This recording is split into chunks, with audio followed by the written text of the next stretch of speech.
Anastasia?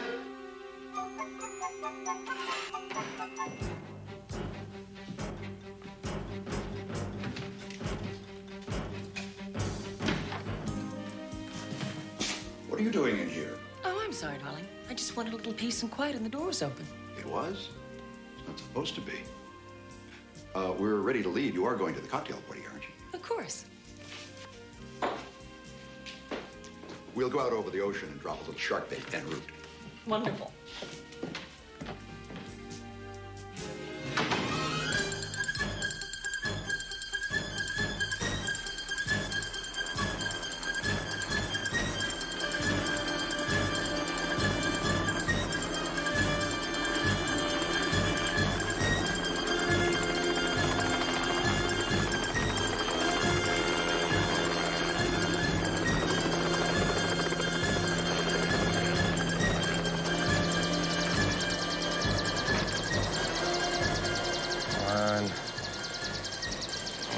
CJ, keep them coming.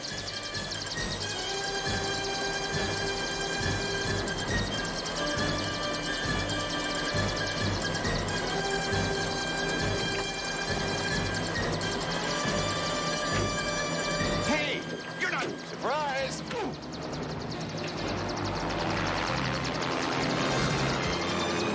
Nice work, CJ. Save your boss, Houston. I couldn't get the documents. There wasn't any time. We must get them. She's right. CJ, take it back down. Take it down now? Are you crazy? CJ, cut the engine. Make it look like we've been hit. Got him! Come on!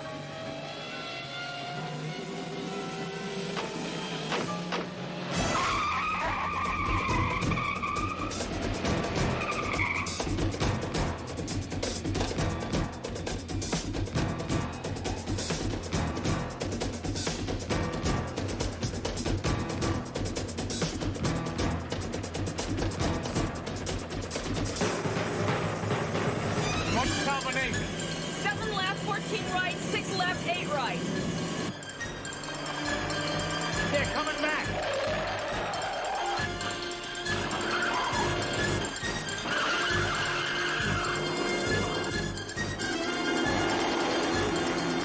All right, hang around, CJ, would you?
Fish kick.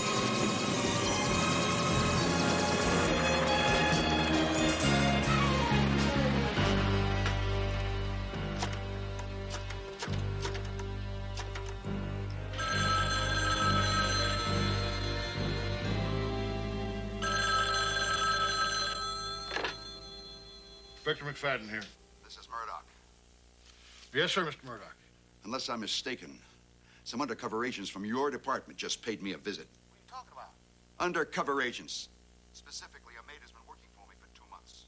Another woman who claims to work for a large garment manufacturer in New York and I've been dating for 3 weeks.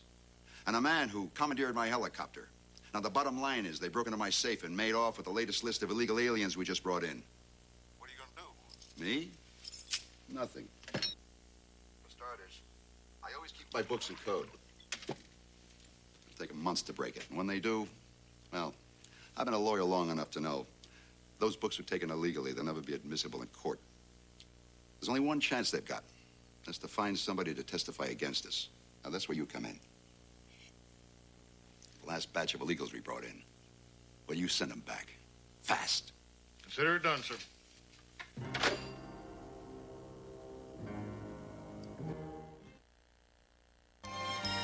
Houston, I'm gonna fire up baby and change something comfortable first. Later on to get a comfort from CJ here.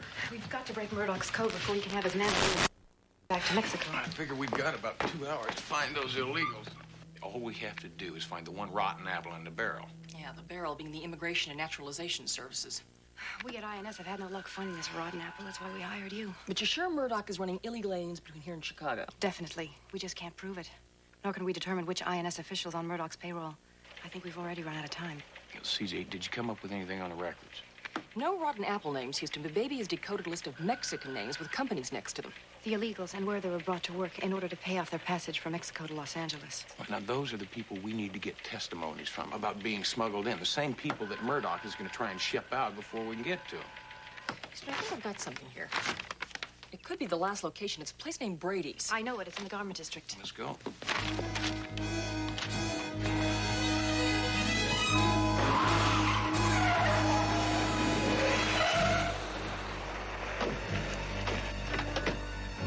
Please stay where you are. Officers will be checking identification and green cards. Por favor, no se muevan. Los diputados quieren ver su identificación y tarjetas verdes. No hay por qué abordarse, solo quédese donde están. Vincent, I think I'm going to roust him out of Brady's by myself.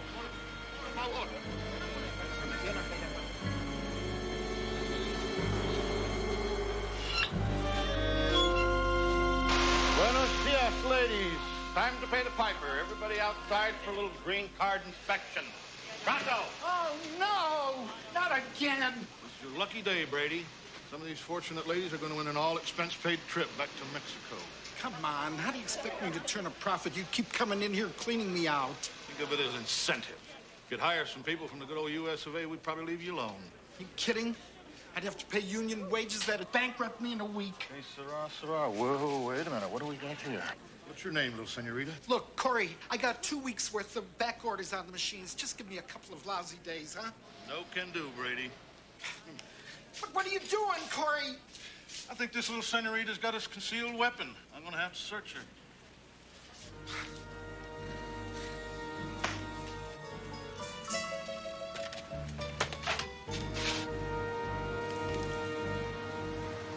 What are you staring at, boy?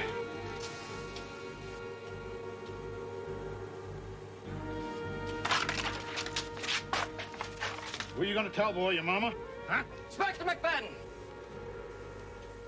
God, what did you do? She's illegal. So's this one. They tried to jump me out here. Can you believe that? Hardly more than kids. There was a third one, but he got away. He had a knife. But I got these two. Corey. Poor girl. Oh, boy, you want to keep your job? You gotta learn how to play ball with the man that signs your efficiency reports. Mainly me. Now you get her out of here. Not one, too. Yes, sir.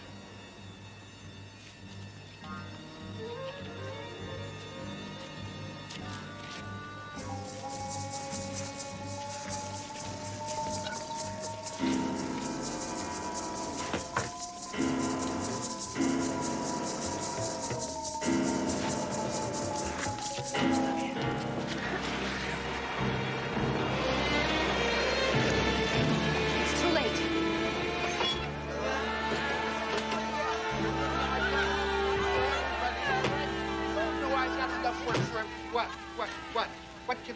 Huh? INS. Oh, wow. Siéntese, por favor. Siéntese. Oh, boy. Bad enough you guys come and clean me out in the middle of my busiest week. Now you gotta go and take him away before I can even hire him and get any work Well, out of him. just take it easy. Mr. Brady, I just need to ask you some questions. Now, where did you get the employees that were deported today? Not on your life. Now, I got a rush order due on Friday. I ain't had any lunch, and I got a lot more ladies to interview, okay? So if you'll excuse me. Next! Who's next? There's nothing more we can do now. Murdoch slipped the noose again. Houston, you know Mrs. Estrada. Oh, por favor, Senor Houston, please help me. My son, my Tony, he's disappeared. Well, just take it easy, Maria. Cálmese. You know this lady? Yes, Maria has a fast food truck across the street from the office. They've known each other a long time. Please, you must help me. We'll help you, whatever it takes, all right? Mr. Houston, you're busy. I'll take a taxi. Thank you. Please, follow me this way. I found this ball, his soccer ball. Oh, I am so afraid. Well, just calm down and tell us what happened. My son, my Tony, once a week he goes to the hospital to pick up his medicine. It's not very far from here. He always comes this way, but today... Just tell us, how long has he been gone? Oh, over 5 hours. I called the police, but they say they can do nothing for 2 days. 5 hours is a long time.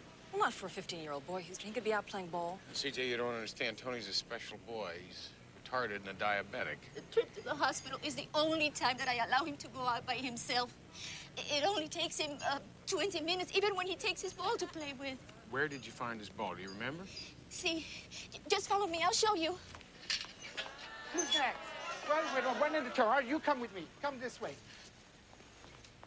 This is where I found it. He would never willingly go anywhere without the ball. Maria, do you have a snapshot of your son? See, yes, of course. Here. He's a nice-looking boy. Thank you. Houston, it might not be a bad idea to show this around the neighborhood, what with the confusion about the immigration roundup and all. You don't think that... It's possible, CJ. Tony disappeared around noon. And that was the same time that they picked up a whole truckload of Mexican nationals.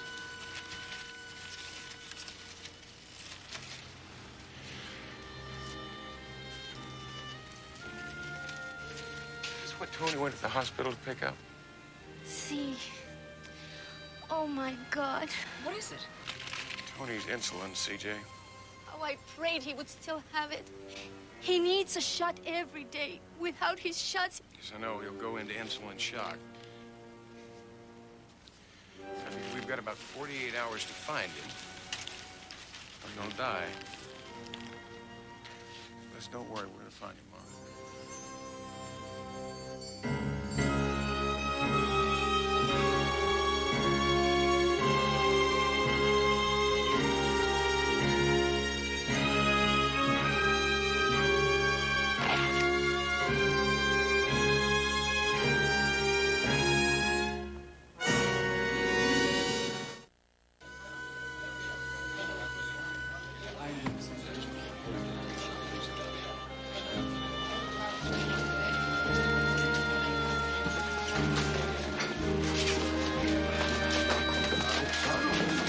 Need some help? Please, I'm looking for Inspector Corey McFadden. Well, I'm his deputy, Vincent Garcia. Matt Houston. Nice to meet you, Mr. Houston. What can I do for you? Well, I tell you, I need some information about a sweep that took place earlier today. It was in the Garment District, a place called Brady's. I understand McFadden was in charge. Mm-hmm. So? Well, there's a boy. He disappeared about the same time, same area. I thought maybe one of the officers might have seen him. Well, sir, we do make several sweeps in the course of a day. Look, this is the boy. His name's Tony Estrada. Now, he had a soccer ball. He was wearing brown pants and a jersey with the stripes on the sleeve. Well, like I say, we make several sweeps a day. Faces all sort of blur together. Yeah, well, look, maybe I could talk to one of the other officers. Well, you have to talk to Inspector McFadden about that. He's the boss, sir. I saw him talking down the hall with Commissioner Gershwin. Do I make myself clear, McFadden? I mean, the party is over. Sir, that bottle in my desk, I just forgot about that one. I mean, after our last... Don't you con me, McFadden! I can smell the booze on you from here. You're a boozer. You're a bellyacher. And you're a bully. And you're no way a righteous officer. Now, I don't know how you made your way through the system. But if you step over that line one more time, just once more, you're out of here quicker than an MX missile. And you can kiss your pension goodbye. Won't happen again, sir.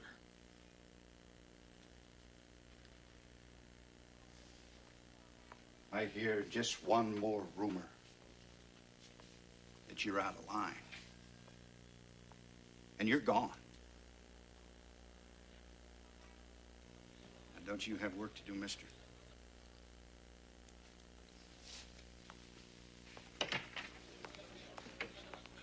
Corey McFadden? Who wants to know? My name's Matt Houston. I'm a private investigator. I'd like to talk to you for a minute. Shoot. Okay, look, I'm looking for a lost boy. I understand you made a sweep earlier today in the garment district. Oh, yeah, I guess we did. Why, you think, we picked up this boy by mistake? Well, I know it's a little far-fetched, but isn't it possible? No. You can tell me that there's no chance... What kind of brainless idiot you take us for down here, huh? We're damn careful, boy, considering what we're facing. Listen, Tony Estrada is a very special case. The boy is retarded and a diabetic. Now, it's very possible that without his insulin, he could be scared, confused, act very similar to the aliens that you pick up. Don't try to tell me my business. I am not trying to tell you your business. I'm trying to find a handicapped boy. No, I never seen him. You're sure? You deaf? Listen, if you remember anything that might help me, I would appreciate it. This is where I can be reached. It's been a real pleasure.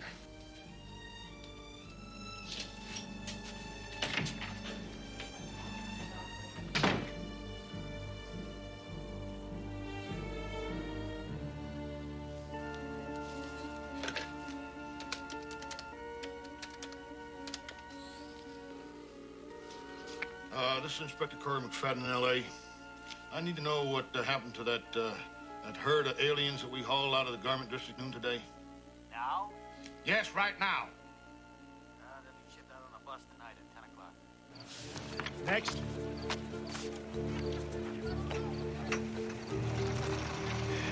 You've got a choice. You can stay here and prove you're not an illegal alien, or get on that bus and go home to Mexico. If you decide to stay and you can't afford an attorney,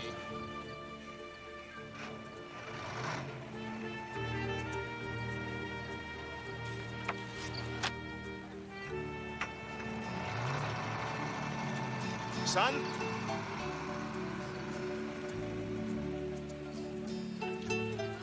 You speak English? Soccer. Soccer. Sure. You play soccer back home? You'll take the bus.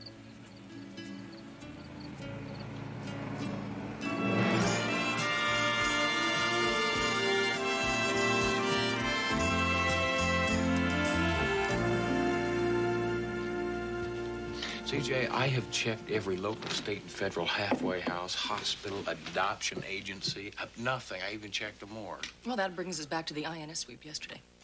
Yeah, just the fact that Tony's running out of time. Houston, you wanted me to get information on Corey McFadden. Now, what I found out is for 12 out of 15 years, he was a top-notch cop. What happened the last 3 years? Last 3 years, he went downhill. Absenteeism, maltreating the aliens, that sort of thing. That's interesting. Well, yeah. A good man, after 12 years, had hit the skids. Well, if you read between the lines, it's booze. Maybe it's about time for me to have another chat with Inspector McFadden. You think he'll give you any information? Well, if he won't, I'll find somebody who will.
Detective Houston was back in asking questions.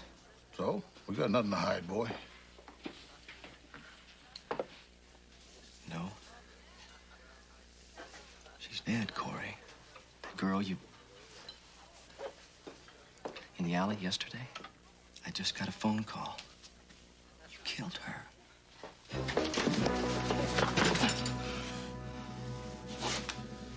All right. So she's dead. I told you it was self-defense. One of them pulled a knife. It wasn't self-defense, it was rape. Besides, that young kid saw everything. That kid is history. He's down in Mexico by now. Alone. Nobody knows him. And nobody, not even Houston's gonna be able to find him down here. It's like trying to find a needle in a haystack. The boy's sick, Corey. He doesn't know what's happening to him. He's a kid. It's not right. It's not right. I'll tell you what's not right. It's not right for them to come up here and take American jobs away from Americans. And not right to crowd our schools and to sponge off our welfare. And to mess with our women. They're human beings, Corey. If you live like them, you try and make it across that border, too. Oh, yeah, that's right. I forgot. You're one of them, ain't you, Deputy Garcia? That's right, Corey. And proud of it. My family was here long before the McFaddens ever left a potato patch in Ireland. Excuse me. Don't do anything stupid, boy. You hear me, Garcia?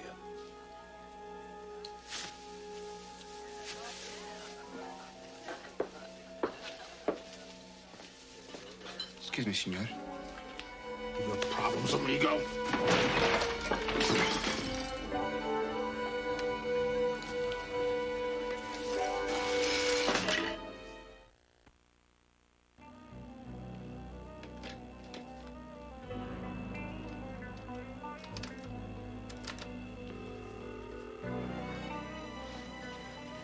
Matt Houston, please.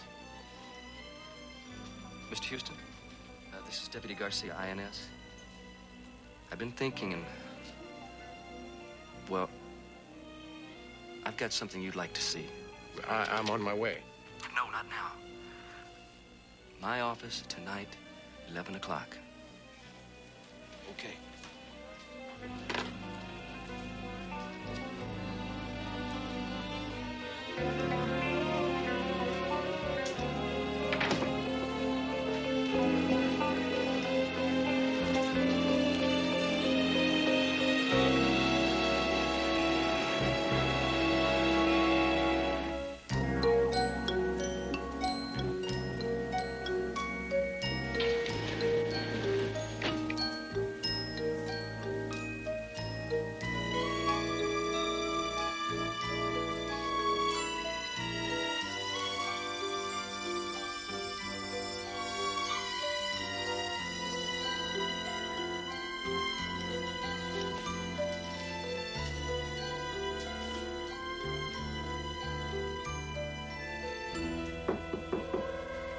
Come in. You want to see you come?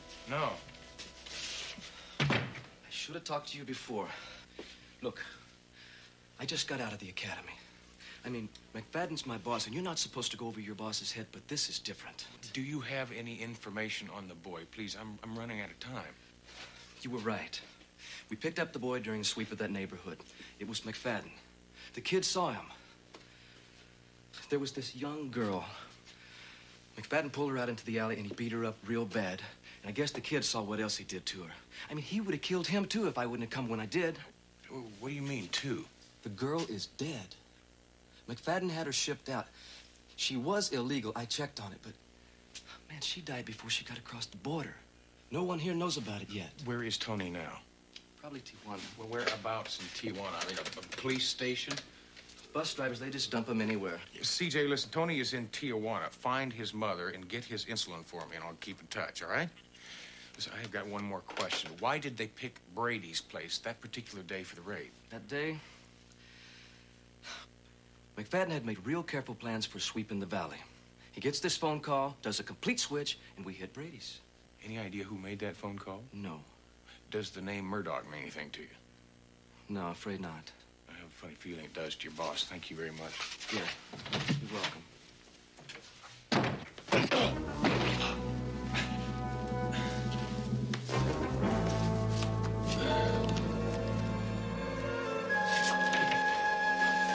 hell? Easy, easy. You just taking himself a little siesta. I had to tell him, Corey. Yeah, I know you did, Vincent. The boy's sick. He's gonna die unless... Unless somebody finds him. I know he is, Vincent. And that is why nobody is gonna find him.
Homicide, please.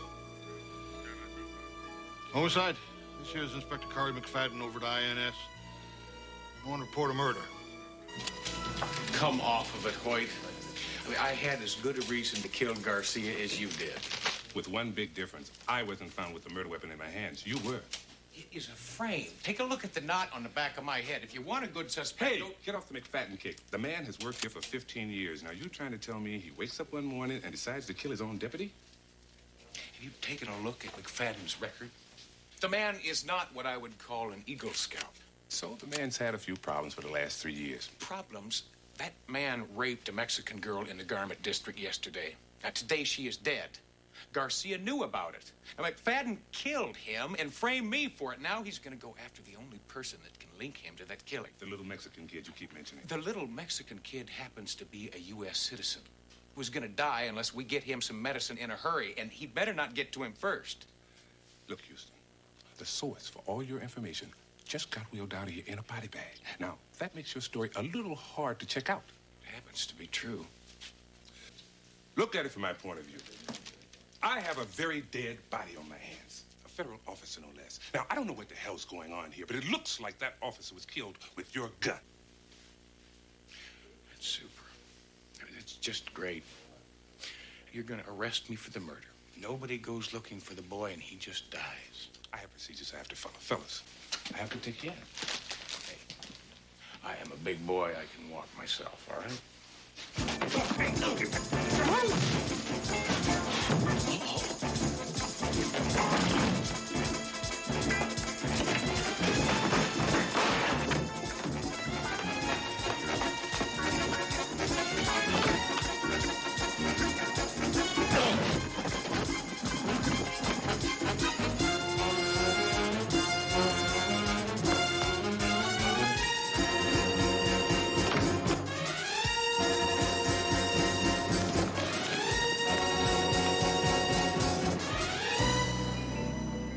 Well, how the hell could Houston get out?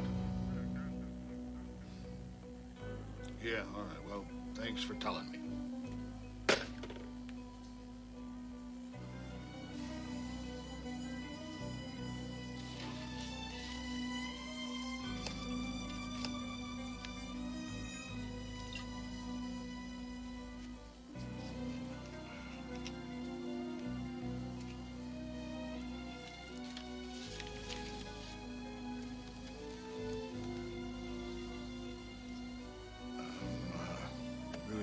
Up about Vincent's murder, Commissioner.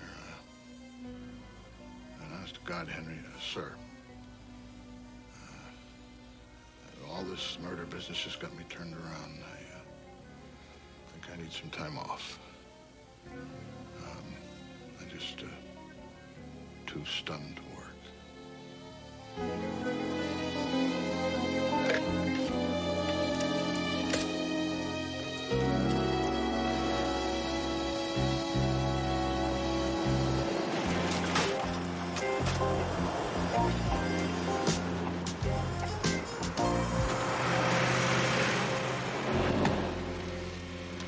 sweep. Now, that's just great, CJ.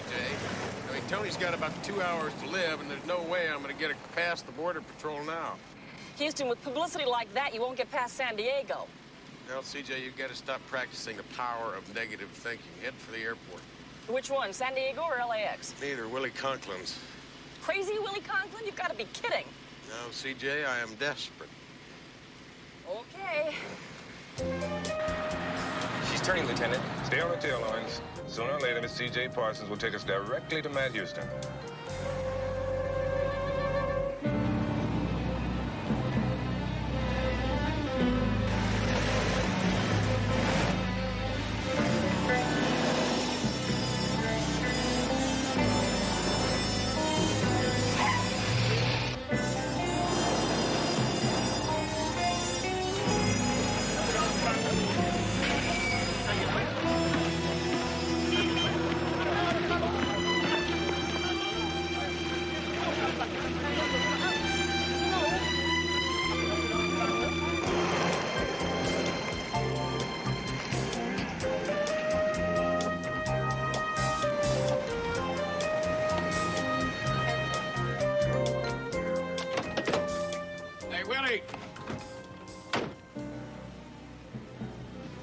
Houston's been with her all along.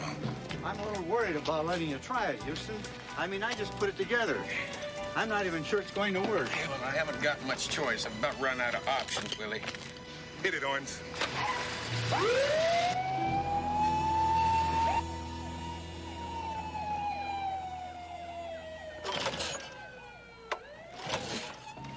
It's dead. Yeah, and so is a 15-year-old boy if we don't get it going. Now, come on, Willie, help me out.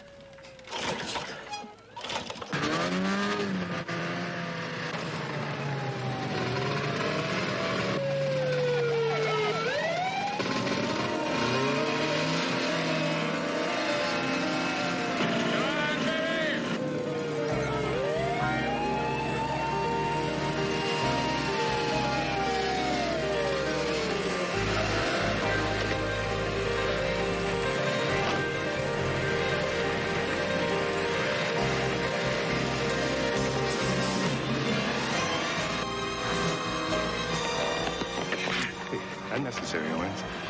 And also against the law. What's against the law? Shooting Houston's out of season.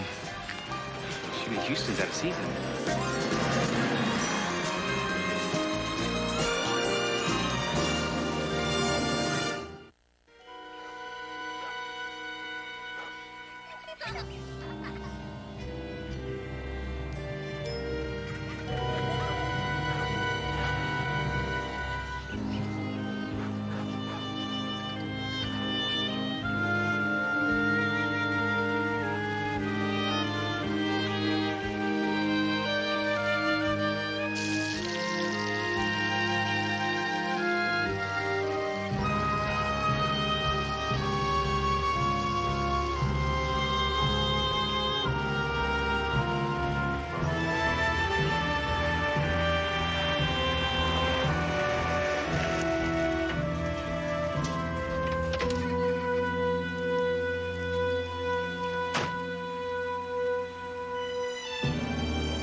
American official with the Justice Department. I got the authority to ask you to help me capture this criminal, Houston, before he causes trouble in your country like he did in ours. Lo siento, señor, pero no hablo inglés. Look, I don't understand the lingo, amigo. If you ain't literate enough to speak English... Por favor, espérate. Well, maybe you ought to get somebody here who can speak it. Oye, Lopez, phone the Border Patrol station at San Isidro and see if there's any truth in that loudmouth story, huh?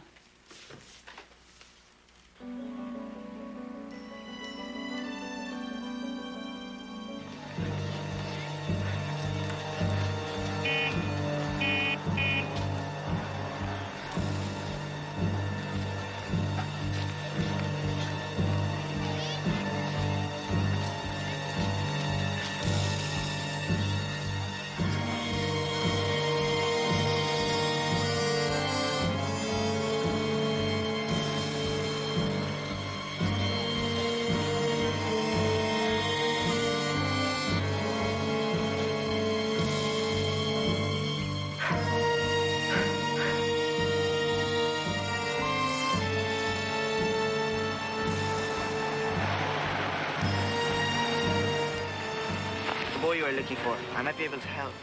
Listen, any help you could give me would be greatly appreciated.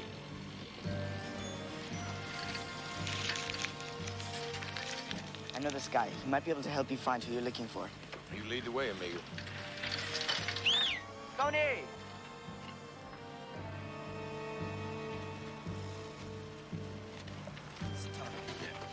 Thank you. Now, listen, do you speak English? Oh, I speak English very good, senor. You know, listen, have you seen this boy? He was deported by our immigration services. Sorry, not lucky. I've seen this one. But he could be around. He from Los Angeles? Oh, yeah, he's a U.S. citizen. He doesn't know his way around here. That's not good, senor. I mean, muchacho, he could be anywhere. Listen, I've talked to everybody I can, and I can't seem to get a line on him. If there's any way you could help me, I'd greatly appreciate it.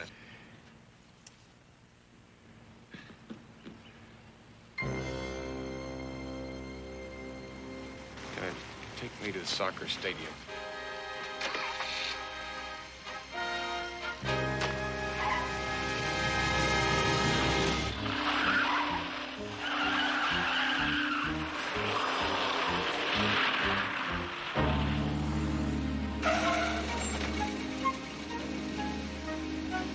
Wait here for me, all right?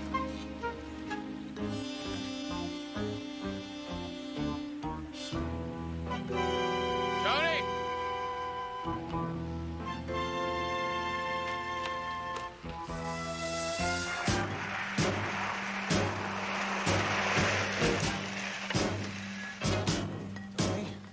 Tony? How you holding up, buddy? Okay,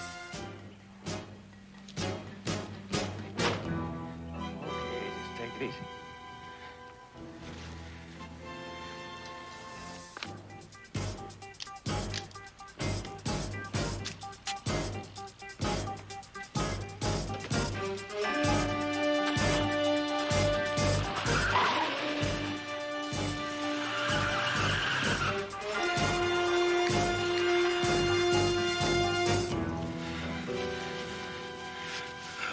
Buddy, you'll be just fine now.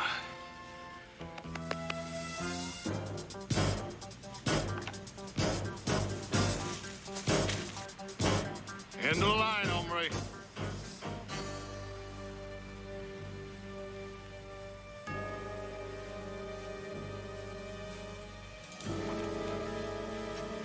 How are you gonna explain this one away, McFadden, huh? It's Mexico. Don't make no difference, though. You're the fugitive from the law, and I'm the law. What about the boy? Get caught in the crossfire. Very sad. Tragic, in fact.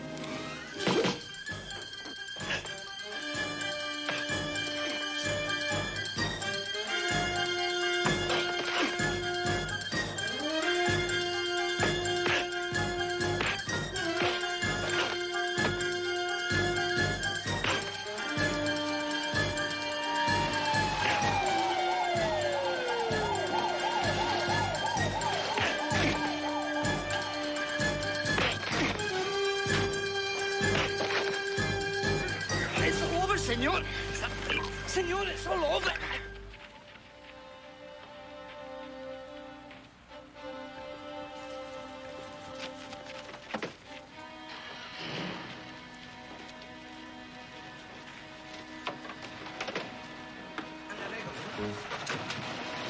My ball.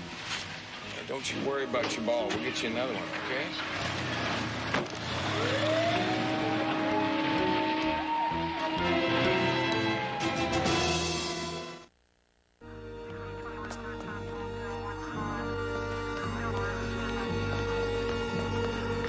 Well, with thanks to you, Mr. Houston, Murdoch's days of running illegals over the border are over.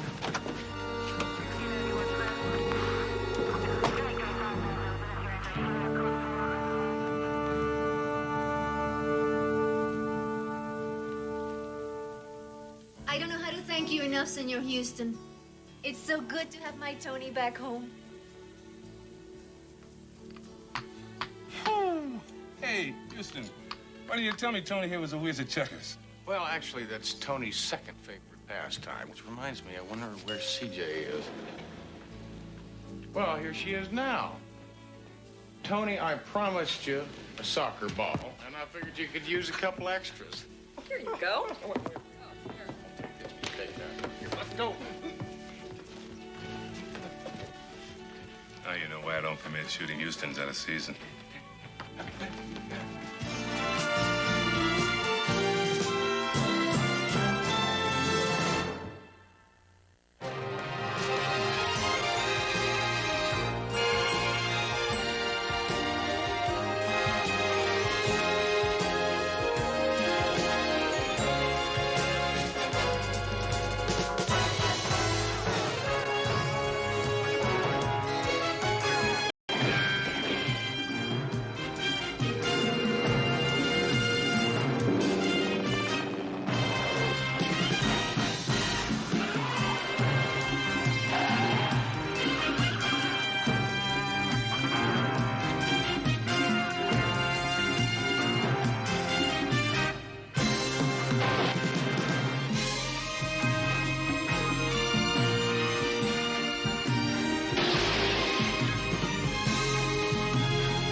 Morning, Miss Kirby.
It's easy for you to say. 2 weeks riding cable cars. Eating lobster at Fisherman's Wharf, Golden Gate Bridge.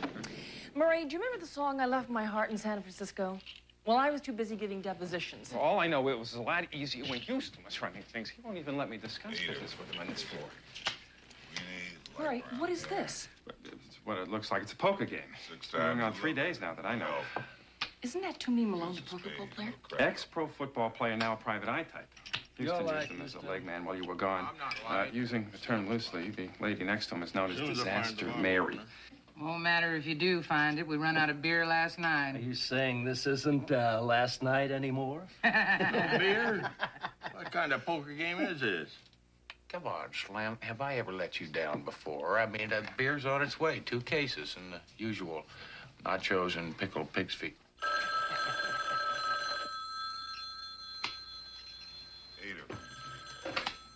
Houston Investigations. Please, it's Jim Kirby. It's an emergency. I've got to talk to Houston right away. They're gonna kill me. Houston. Hello, CJ. Houston, Jim Kirby is on the line. I think you better take this one. Right. I fold.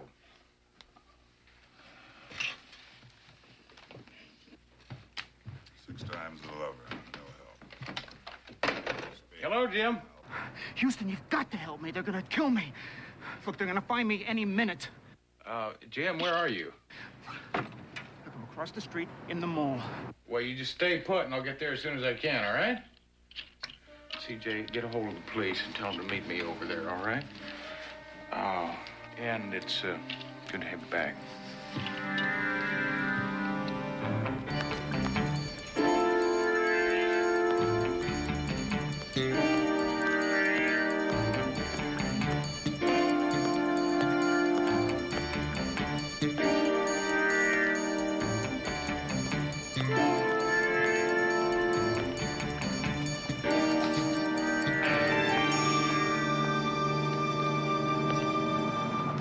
Houston. Jim, what's this all about? That's the crazy part. It's all so crazy. What are you talking? What's crazy? Marilyn, and I love her, and she loves me.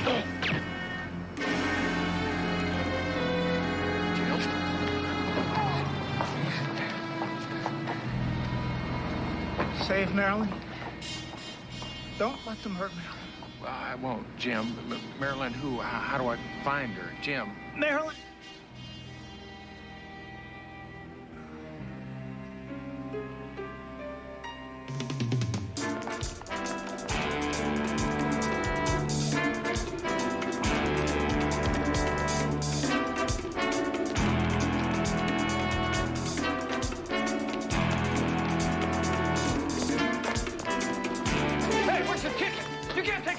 My ticket, Einstein.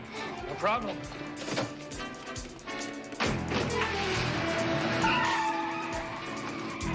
Buddy, I'm gonna have to take this car. Hey, no problem.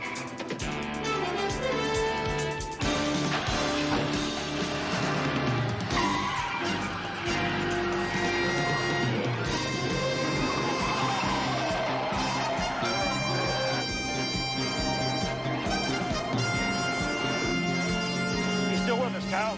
Come on, punch this thing.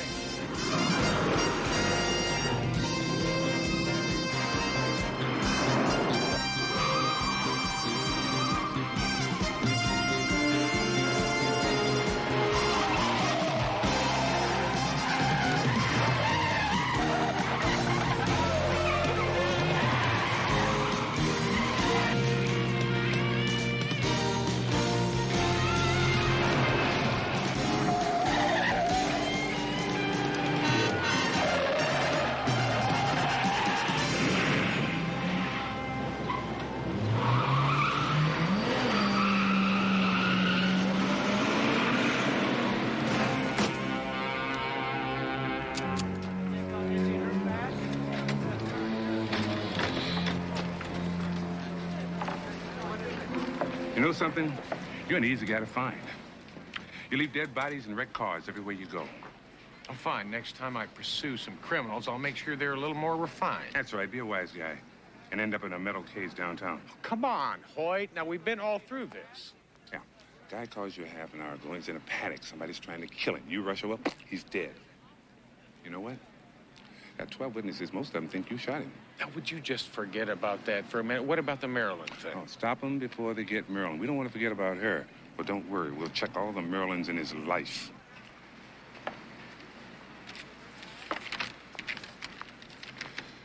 You know Pasquale Martinez? Yeah. He's the parking lot manager for my building. He's on his way to the hospital. He was thrown in front of a car. They don't expect him to live. You private cops are like lightning rods. You draw trouble.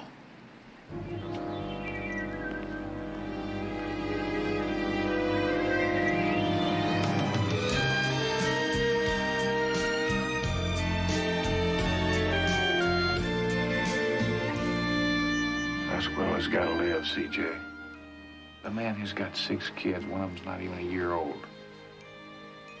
Houston, the doctors are doing everything they can.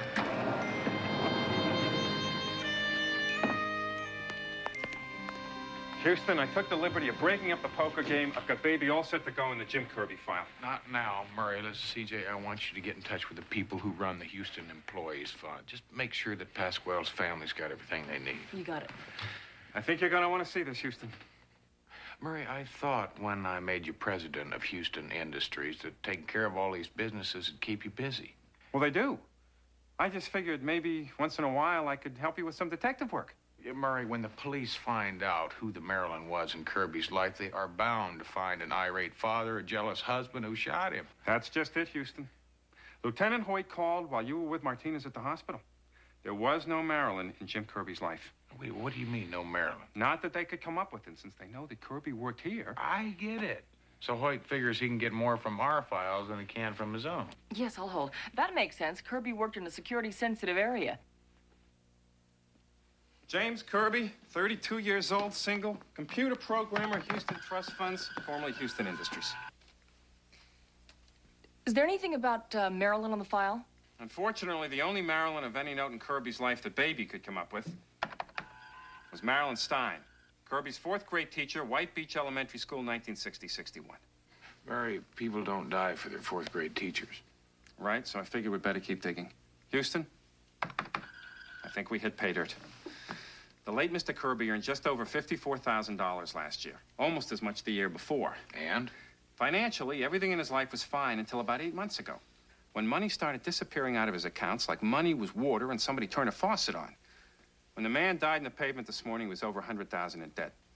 They'd already shut off his phone and were about to repo his car. We got any information on where all that money went? Not in Baby. Figured that's what you might be interested in finding out. That, and who Marilyn is, and if the two have any connection. Martinez. Martinez. Yes, he managed the parking lot. Mm-hmm. He was the head of a family of 6. The oldest was 9. Listen, have you got an address on Kirby? Jotted it down just in case. Okay, thank you all. I'm sure that Mr. Houston will be interested to know what the fund has to offer the family. Thank you. Bye-bye. CJ, first thing in the morning, I want you to get a hold of Toomey and have him hit the streets, find out all he can about Kirby. You looking for anything special? Well, yeah. A man that spends that kind of money, like Kirby, has got to be hooked. Maybe in 2 different ways, drugs or gambling. Anything I can do. Yeah. Murray, the 6th floor, data processing. Talk to the people who worked with Kirby. Find out... Anything I can. Especially if there was a Marilyn in his life. Right. Meanwhile, I'll see what I can find in Kirby's apartment. While trying not to do anything illegal. Perish your thoughts, CJ.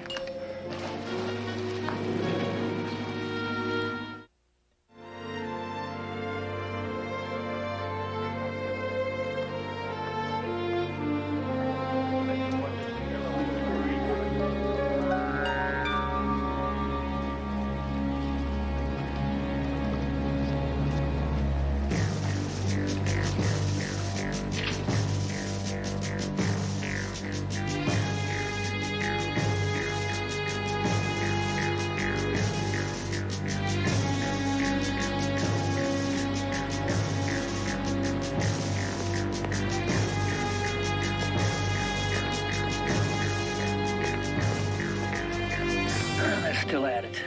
I told you guys we should have done this last night. Well, you don't understand. We weren't told to do it last night. Yeah, I know. Reardon was too crazy drunk. Luther's right. You know this whole thing with Reardon and Marilyn is right off a banana boat. He's gonna get us killed.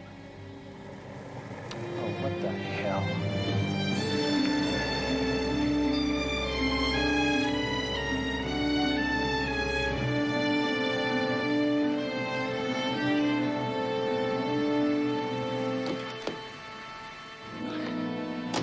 Reardon, you shouldn't be here. I needed to see you. I'm under a lot of pressure. There's questions about why Kirby was killed.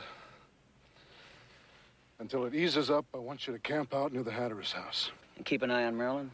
Till it's over. What about Kirby's apartment? Well, we haven't been able to get in there yet. The cops are still talking to other tenants. Have they been in there? Not yet. They got the place sealed. I think they're waiting for detectives. We gotta get in there before the cops do. Torch the place. Mr. Reardon, there's nothing we can do until they leave. Unless you want us to kill them both. Mr. Reardon, you pay me good money to protect you. You'd be a lot safer away from here. I'll see you at the Hatter's house and shoot you. Only kill the cops if they start to search the place. They can't find any trace of Marilyn. They won't, Mr. Reardon.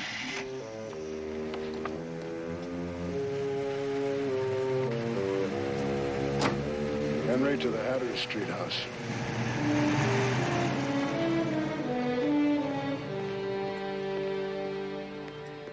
Right, you guys are on your own. He wants me to babysit the broad. I'm telling you, the man's nuts. You think this one's nuts? You should have seen the one he had before Marilyn, right? He had this hooker look just like Greta Garbo. Had her all decked out like a silent movie queen. Then he told her not to talk, so she'd be like the real thing. And one day she made a mistake. Garbo talked.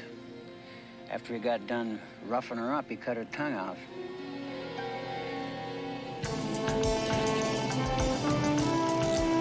Houston. Yeah, as if we didn't have enough trouble.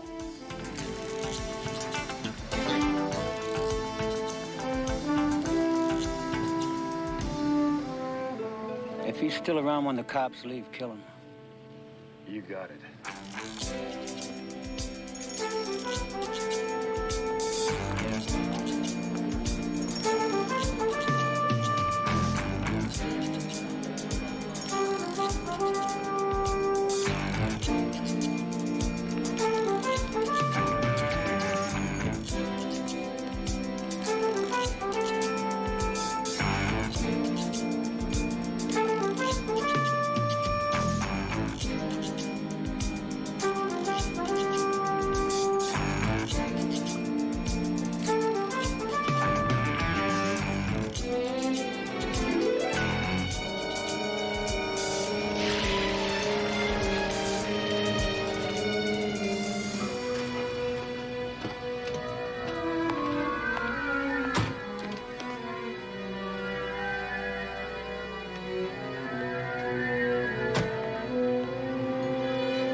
Hello, Daddy.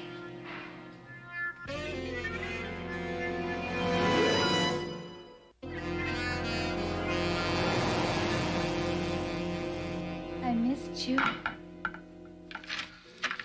ought to kill you. You understand that? I ought to. I told you I was sorry. It'll never happen again, Daddy. I promise. Why do you always have to be such a tramp? Always like in those movies. I don't make movies anymore, Daddy. I gave them up for you. You know that. I must be mad. That's what it is. I'm bloody mad. I've given you everything, this house, your car, money. And now I've killed for you. A man I shouldn't have killed, not if I want to stay alive myself. Jim's dead? Oh, he's dead. Let me tell you a little secret, darling. The dead are so damn lonely. You want to be lonely, Marilyn? No, Daddy. I want to be good for you. Please, let me be good.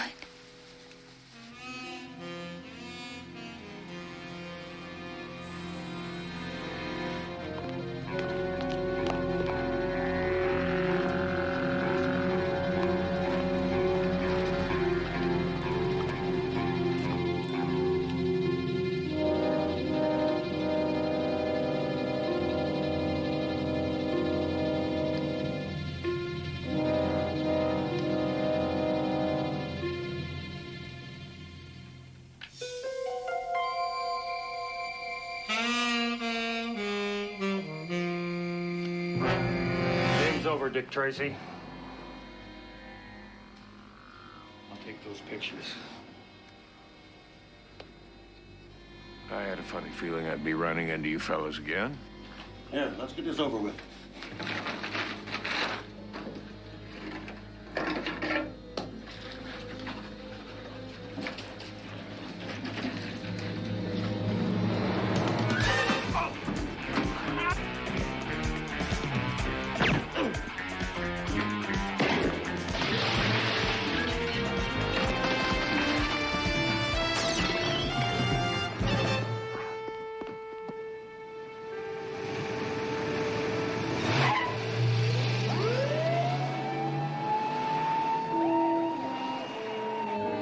Telling you is that I am sick and tired of following your trail of dead bodies around. What was I supposed to do, Hoyt? The two guys were gonna kill me. In an apartment sealed off by police. An apartment you had no business being in the first place. Hoyt, if you're going to accuse him of any wrongdoing, you'd better read him his rights.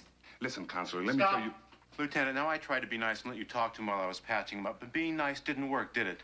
Therefore, out. What? Out! You're a lucky man, Mr. Houston. Quarter of an inch to the right, it would have severed your artery. Meaning you probably wouldn't have been here, and I'd still be watching my soap. Sorry to inconvenience you, Doc. Don't mention it. I won't. By the way, that other patient you asked about, your parking lot manager? Yeah, Pascual Martinez. He's out of surgery. And it looks like he's going to make it. Thank you. All yours.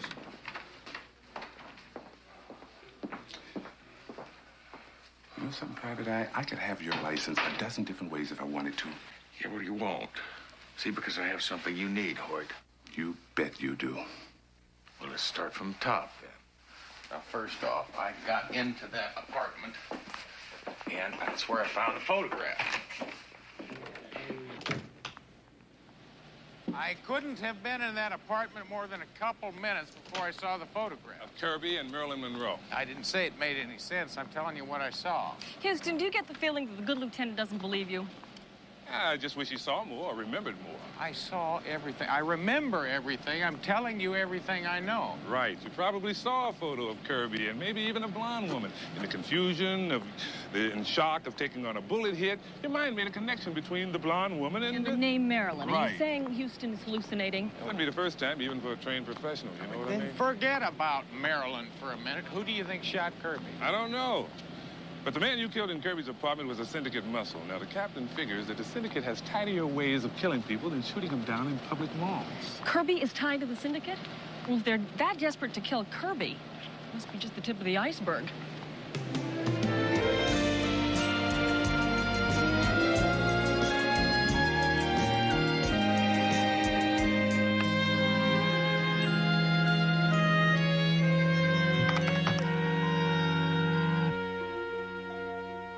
Well, Lieutenant Hoyt came through. Louis Y. Richter, otherwise known as Eddie the Hammer. Charming nickname. Well, according to the police record, he's not a very charming man. 14 out of 20 of his adult years were spent in the slammer. Any specialties? Hurting people. Hoyt was right. He's a syndicate muscle man. His stint in San Quentin was because he crushed a man to death with his bare hands. Who's he working for now? Well, according to the file, he's a bodyguard for this fellow. It's Tommy Reardon. You know him? He's a middle-level syndicate boss involved in everything. Drugs, prostitution, you name it. Everything he's involved in, that man has never spent a day in jail. You'd think that someone like that would make a mistake somewhere down the line. Yeah, well, he's made lots of mistakes, CJ. He's just what you would call well-connected, starting with his father-in-law. Hold it, that was my next presentation. L. Douglas Mitchell. He's known as the West Coast Godfather. Rumor has it he really doesn't like Reardon, but Reardon married Daddy's only little girl. Yeah, well, the question is, what's the syndicate have to do with killing Jim Kirby and a computer programmer and this whole Maryland thing? I don't suppose you came up with anything we use? Well, I wish I did. But all the questions I asked on the street dealt with Maryland, and I'm still waiting for the answers. You sure the syndicate boys are tied to this? Positive. I was going to make myself a couple of ham sandwiches and chase them down with a six-pack. But with this new syndicate thing, I guess I got a whole new line of questions to ask. Nice to see you two, Mean. Mm-hmm. Later. Thank you. Yeah.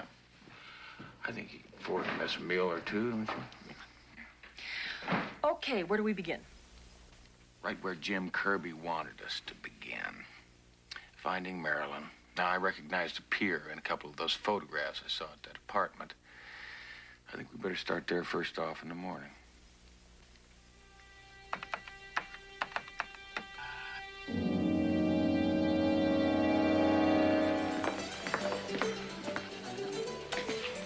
You're late.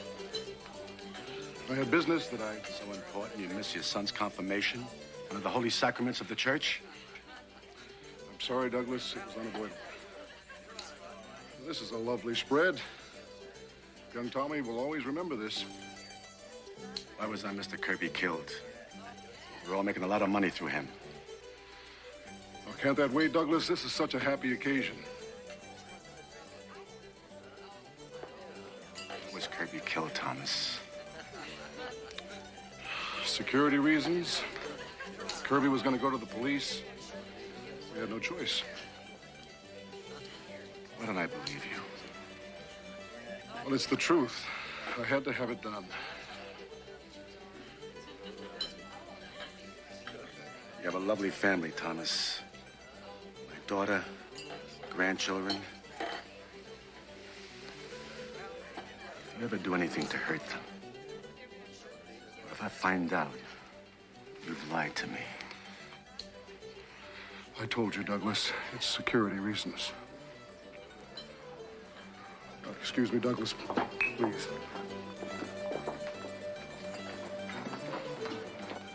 Thought I'd given you orders never to disturb me with the family. Richter's dead, Mr. Reardon. At Kirby's apartment. He was taken out by Houston. You won't give up? He found the pictures of Kirby with Marilyn at the apartment. What? Well, we got him back. But he already saw him. You watch, Houston. If he starts to get close, if he finds Marilyn, I don't care what it takes. Find outside help if you have to, but kill him!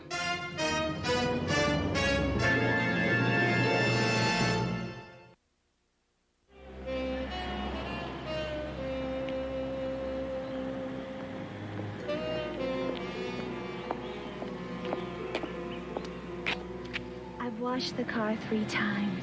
How much longer do I have to stay out here? Well, you heard what Mr. Reardon said. If you get tired of washing, start waxing.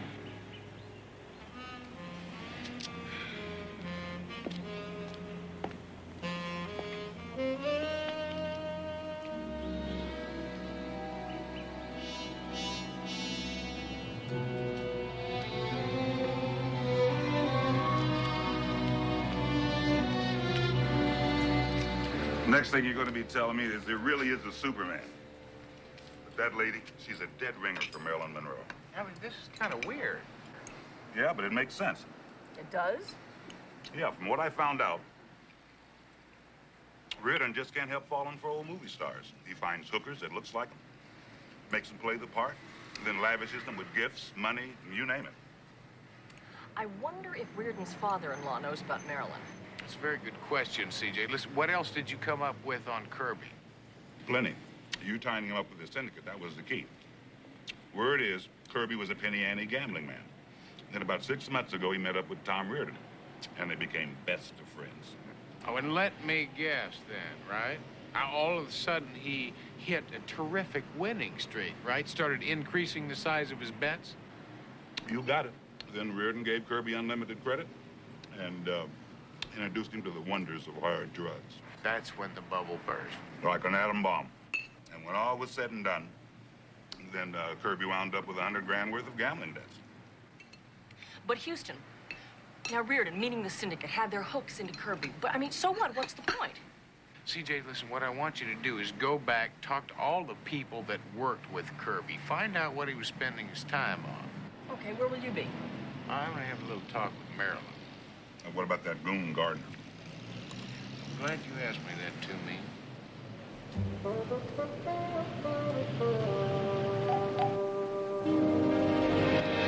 Hey, Bud. Yeah? You got a phone call. What are you talking about? Over at the restaurant, some guy's on the phone, says he wants to talk to the guy parked down the street in a beige coupe. Hey, that must be some mistake. Says his name is, Reardon. Reardon? Why didn't he? Look, you going to take the phone call, or do you want me to tell him you're not interested? No, I'll take it. Hey, Bud, this Reardon fella, he says it'd be $20 in it for me.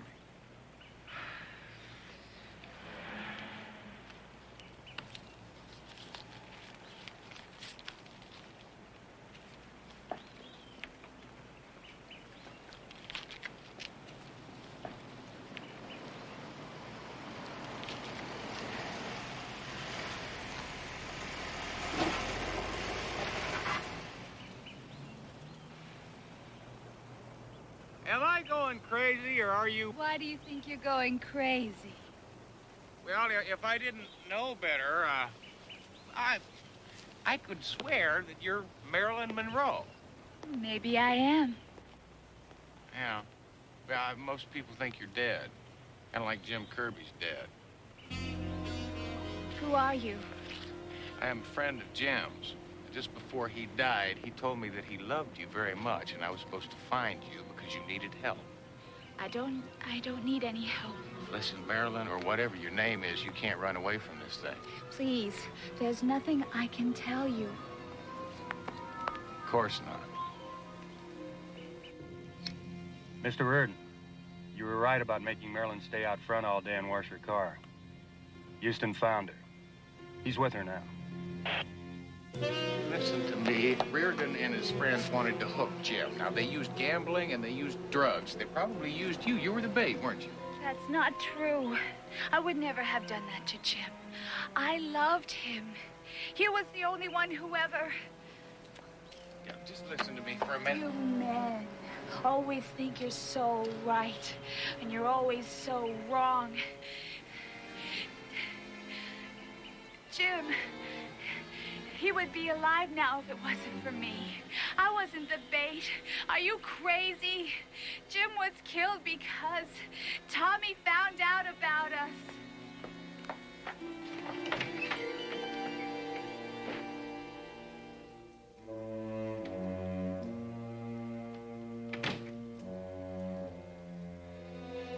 I'm sorry, I didn't know. You can help me put Tommy Reardon in jail for killing Jim. But you got to wake up. You can't go on playing this role the rest of your life. I need your help.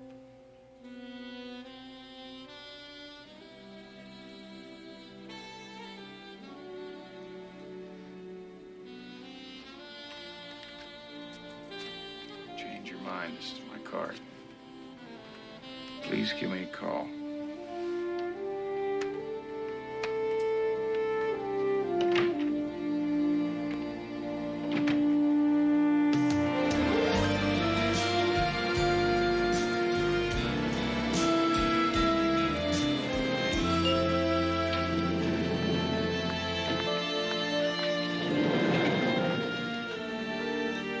Now, CJ, your timing's perfect. What'd you find out at the computer center? Plenty. When I arrived, Hoyt had already been there. Houston, what do you know about computer theft?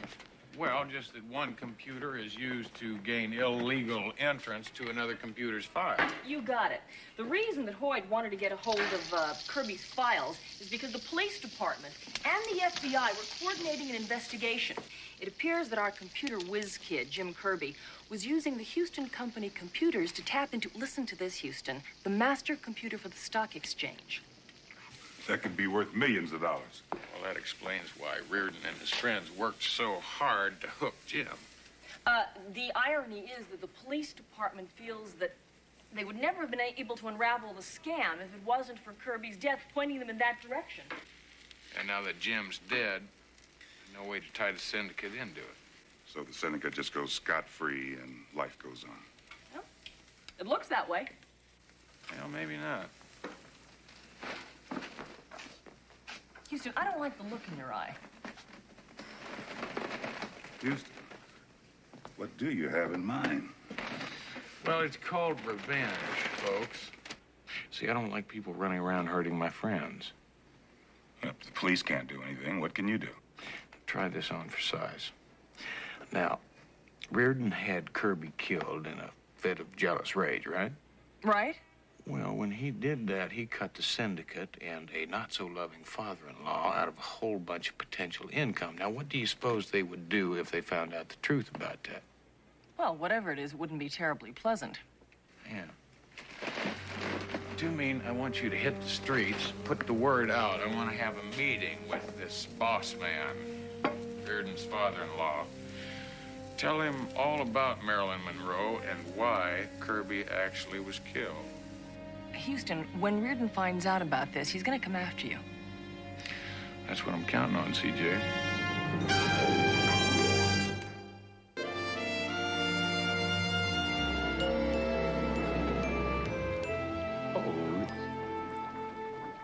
How in the hell did you know I wasn't one of Reardon's guns?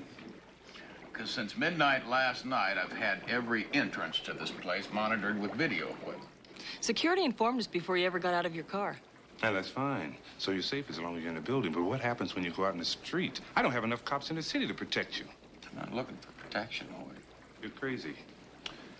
Houston, you know if you're right about Reardon and why he killed Kirby, do you know you're leaving him no choice? He has to come and get you? We've got nothing on Reardon. Now, if he comes after me, then we can possibly get him for attempted murder. Now, in any case, you'll have him behind bars. And when that happens, Reardon knows that it won't be very long before the syndicate finds out about Marilyn and James Kirby and why Kirby was killed. And Reardon will need protection from his own. That's right. Now, the way I feel about it is before very long, you're going to have everybody that's involved in this whole mess on the silver platter. Houston investigation. Yes, just a moment. This is Houston. Mr. Houston, I've changed my mind. I want to talk. I want Jim's killer punished. Well, that's good. Listen, when and where can we meet? There's an alley behind some warehouses on 5th and Ocean. That doesn't sound like a very safe place, so why don't we pick some place that you've been to before, like the pier? All right. I'll meet you there in the parking lot of the pier in an hour. I'll be there.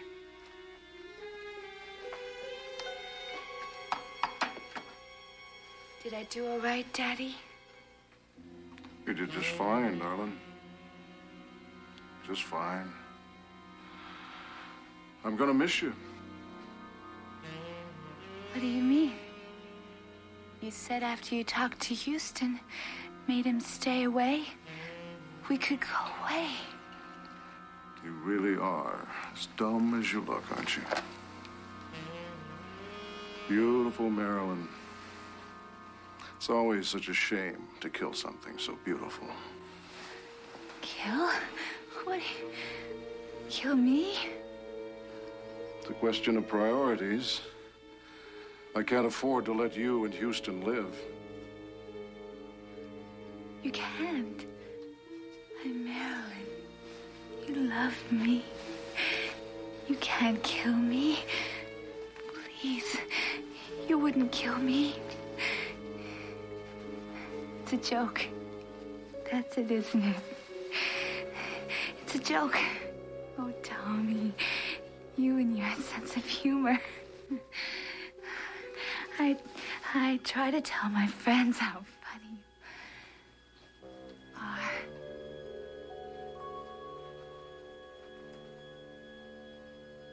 I won't go. I won't let you do it. I won't let you kill me like that.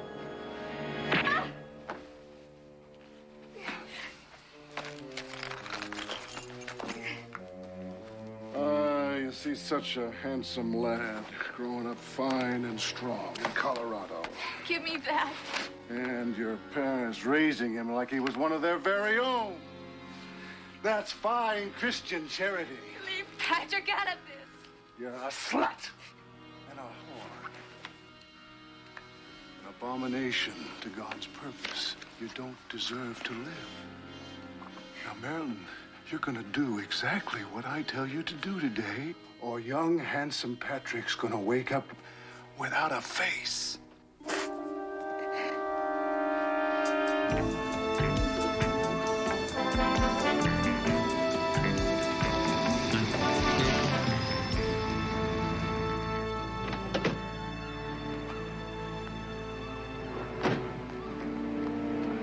You all right? Yeah, I'm okay. Houston, I'm sorry. They're gonna kill us.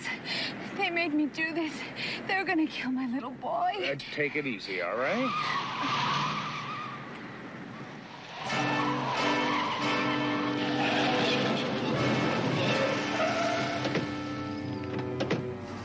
At long last, we meet, Mr. Houston. Afraid we're going to take a little ride out to the desert. Well, it's awfully decent of you, Reardon, but no thank you, really. I've got my own ride.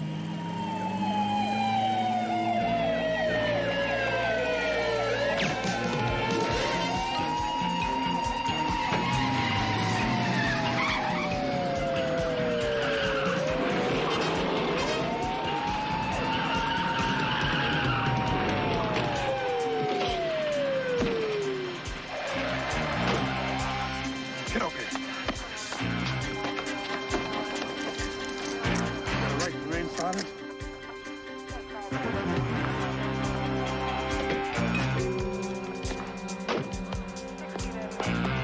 Reardon!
Well, in 2 hours from now, you'll be in San Francisco. Just one more face in the crowd getting off the plane. No more Maryland. Well, Maryland's gone, and so's that part of your life. Listen, look, there's a couple dollars in here, just enough to get you started. Now, go on, take it, really, please. Well, just 2 hours to a new life. Just 2 hours. But a long way from here. That's why we figured maybe you could use a little company. Take a look over there.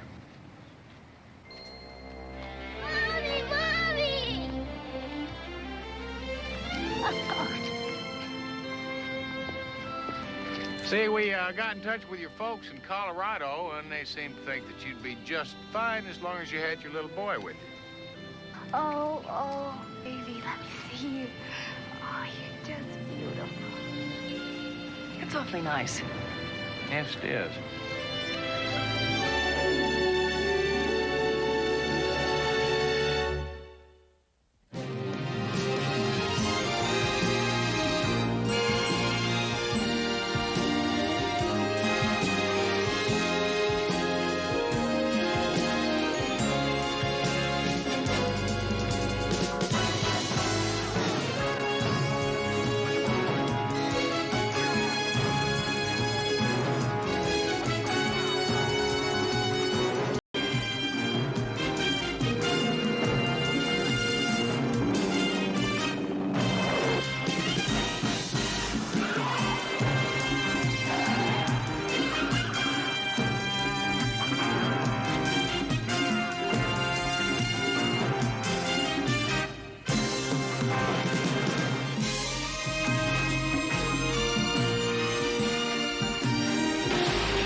he still up there? Yes, sir. Good.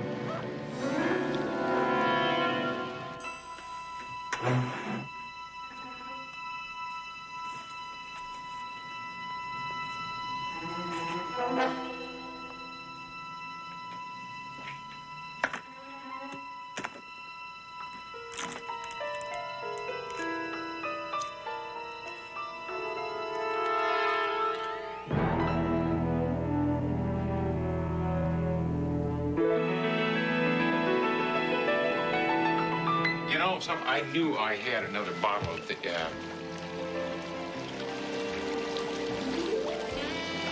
I just thought I'd make myself comfortable. Comfortable's good. Hot tubs make me feel so relaxed. You know, they're relaxing, and for me too. Relaxing.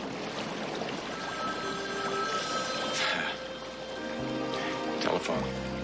I know, I've seen them before. I'll answer. I'll open the champagne. Good.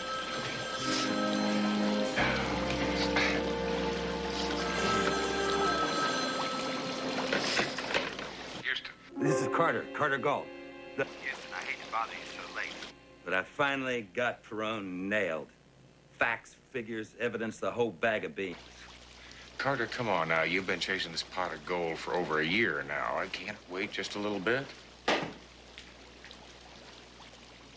Ooh.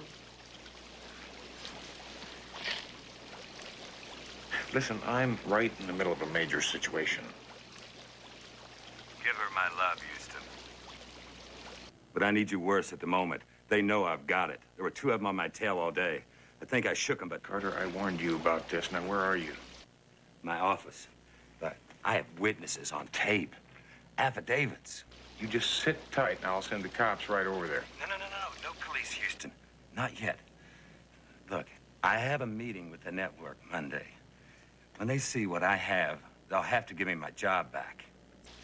It is Saturday night. Now, if Perone knows what you've got him, you're not going to make it until Monday. Well, that's where you come in, old pal. I need you to keep me alive until then. I'll meet you at that all-night bowling alley at 5th and Chandler. Carter...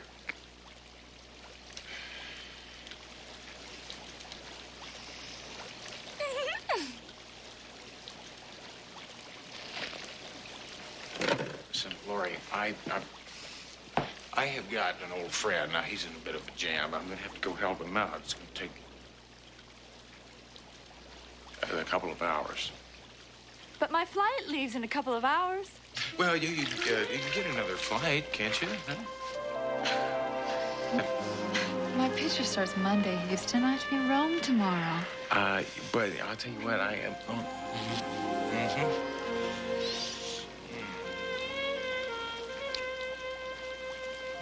Darn it. You know, listen, I gotta go and change my clothes. You can cab it now to the airport, right? Well, I'm really sorry. Me too. Boy, am I sorry.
Houston!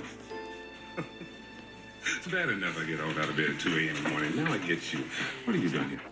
Galt called me on the phone, told me to meet him at 5th and Chandler. When he didn't show, I went to his office. That's where I ran into your boys. Is he still alive? Yeah, barely.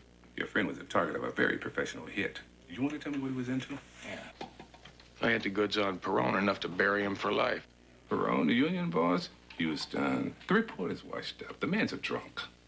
He's a damn good reporter, Hoyt. He always has been. He's had a little bad luck, and that's it. Now, don't you understand this Perone story was a chance for his comeback? Oh, wait a minute. You trying to tell me that he's got evidence on a guy that the entire DA's office has been trying to get a hold of for years? They tried to kill him, didn't they? I mean, just think about it. Doesn't that mean anything to you? Why didn't he come to us? He wanted to break the story himself first. It meant that much to him. Now, if Perone's men find out he's still alive, they're going to try and hit him again. It's too early in the morning to argue with you, Houston. I'll put a couple of men on his door. You happy? Happy. Nurse Webster, report to Dr. Madden in surgery. Get another line open. Pressure's 90/50. Okay, let's check. I'm sorry, sir. You'll have to wait outside. I'm working Pupils are with dilating. Lieutenant Hoyt. Police department has no jurisdiction in here. Outside. I am not a policeman. I'm a personal friend. Can I talk to the doctor in charge? You are. And if you want to give your friend a chance. Houston. Easy, all right? He's going into shock.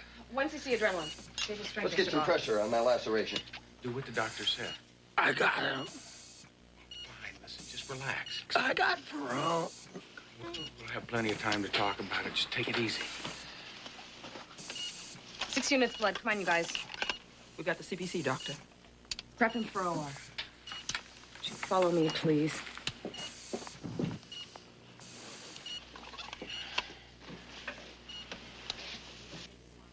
Orderly's not assigned to do... Whoever you are, you have no right to jeopardize the life of a patient. Believe me, doctor, under any other circumstance, I wouldn't. Your friend is in critical condition with multiple fractures and internal bleeding. Somebody caused all this. And you want to find out who, which is supremely unimportant at the moment. Could we just start this all over, please? My name is Matt Houston. It's also unimportant.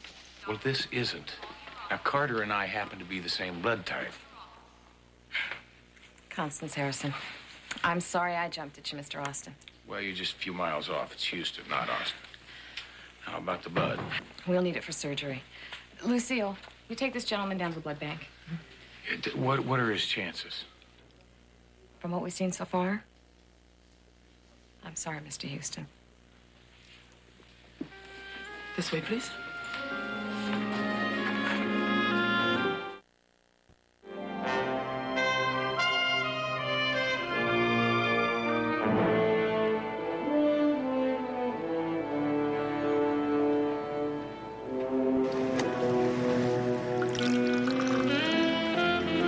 Good morning.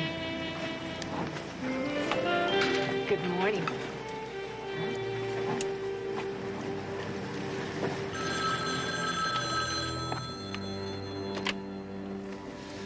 Perone? Oh, yeah. Tell me about the reporter. I'm afraid the merchandise is badly damaged. Only badly damaged? When will it be unusable? Oh, I guess any time now. I don't want guesses. You make certain, Jacobs. I want that package ready for the trash before the end of the day. Yes, sir. Excuse me.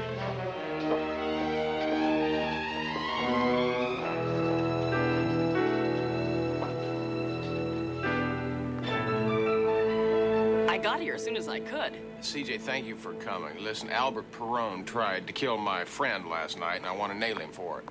With what? The evidence that Gall collected went up in flames with that explosion. There's other copies of that evidence. You know that? Yeah, see, Carter Gall was a very paranoid man. He used to make insurance copies of all his work. Yeah, you can be sure there's other copies. He'd stash them in his refrigerator or give them to a bartender. Well, I'll start collecting all the available information that I can get on Perone. I want to make Perone very nervous, CJ, and I want to keep him that way till we bust him.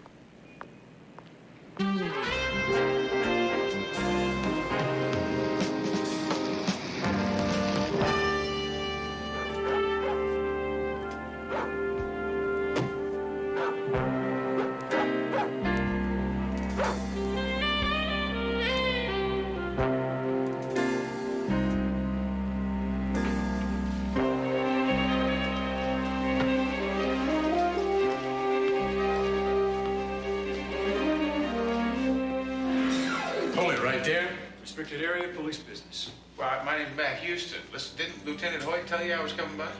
I'm new in the division. Lieutenant didn't say anything to me about anybody coming. My partner. There's a couch in there. He wasn't feeling so hot, so I told him to lay down for a while. That's probably a good idea. Anyway, if it's okay with the lieutenant, it's fine with me. Thank you.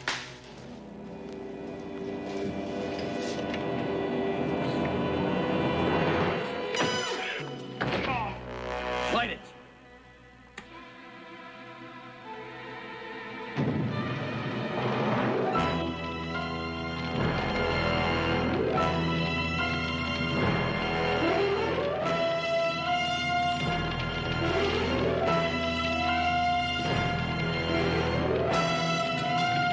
Let's go.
Somewhere, Hoyt. Now, maybe CJ can take it. We'll find it a little bit running through Baby. How can I make it clear to you that this is police property?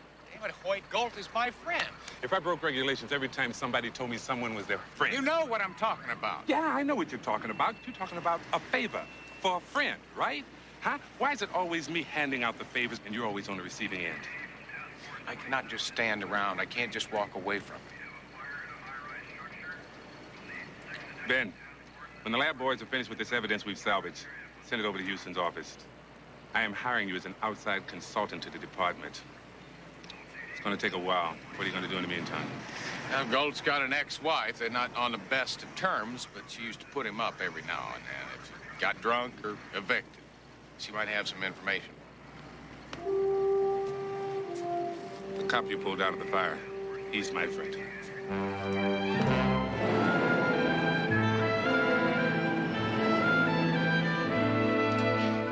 I'm sure whatever Carter was working on was important to him. But I haven't seen him in months, and I'm pretty busy right now, so... Well, you can see him at Angela's Memorial. They have moved him to intensive care now, Bonnie. Bonnie, I thought you'd heard. Somebody put a bomb in his car last night. He's lucky to be alive. Carter knew the risks. It's very important to him. Very important. He finally has got enough evidence to put Perone away for good. Look, Houston, I've got customers, so if there's a point to all of this... Well, I just thought that you might know something that could Sorry, help. Bonnie, Houston. please. Don't tell me I owe Carter something, Houston, because I don't. When our son died, he walked out on me to wallow in self-pity and drink himself to death. Bonnie, he felt responsible. He was responsible. It was an accident. He wasn't there. He was out covering some stupid story. Maybe if he'd been there if he hadn't been such a damn good reporter. I gotta go, Houston. Bonnie, if you think of something that might... I know. I will.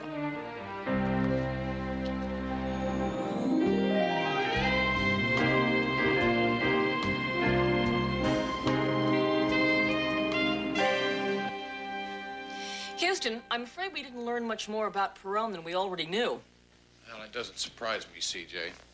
Albert Perone has been the leading force behind union corruption in this town for over a dozen years. Pension fund, manipulation, graft. He was arrested about a dozen times when he was a teenager. He was indicted for murder twice when he was an up-and-coming soldier in the mob. That's when he was into kidnapping and extortion. That's right. Yeah, the victims of the family paid all right. I just never heard from the victims again. Well, that's why he's never been convicted. The man leaves no witnesses, CJ. This is what the police rescued from Galt's briefcase in his office. At one time, this would have been hard evidence. But now, I can't make heads or tails of it through the ashes, except for this one item. This was found on one reel of a videotape. Testing, 1, 2, 3, right.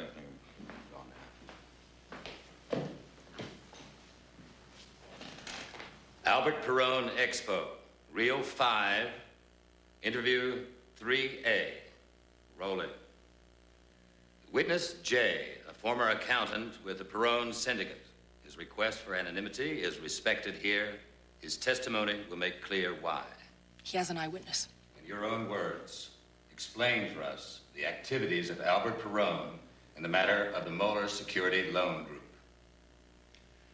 Mr. Perron used $9 million to finance the drug buy from the Eastern Syndicate. The funds were channeled through false loans to the Waterfront Roads Union. And the documents that you turned over to me will corroborate this. Yes, sir. And to the fact that Mr. Perron arranged for the murder of...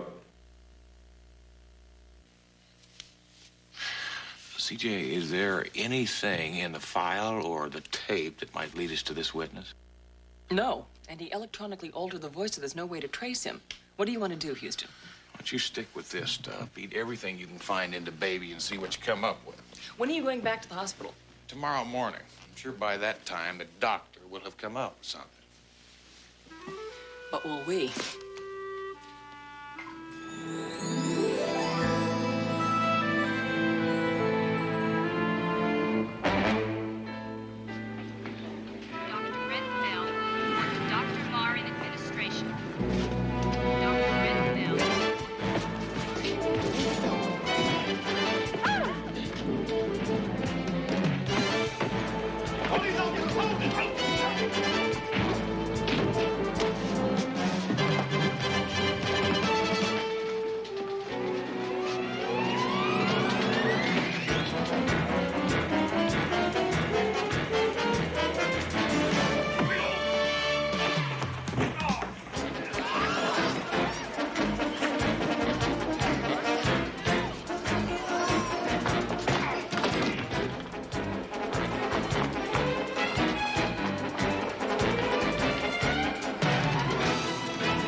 Had him.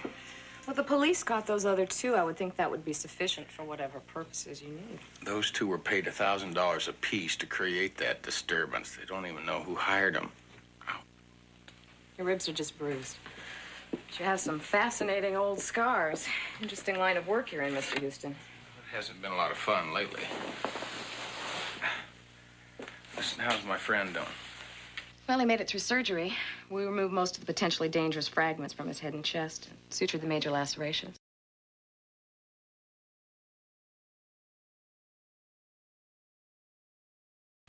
Should I lie to you? What would you like to hear? I'm sorry. I'm tired. I'm sorry, too. It's been a couple of days since I've slept myself.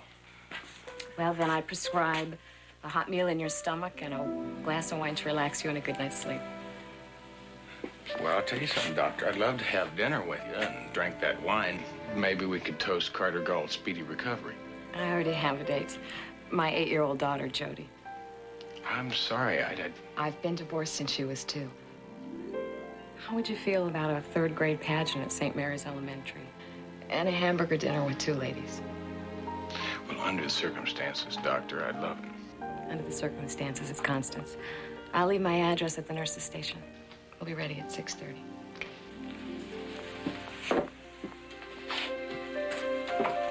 Dr. Hillman, wanted for pediatrics. Dr. Hillman, you're wanted. Yes, my son, they operate first thing in the morning. Have you found out who the surgeon is? A top-flight lady surgeon.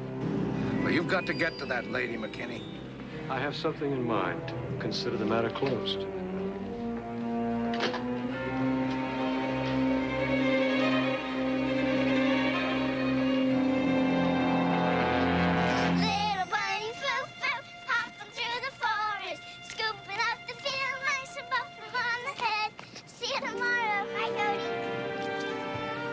Jody. I love Father.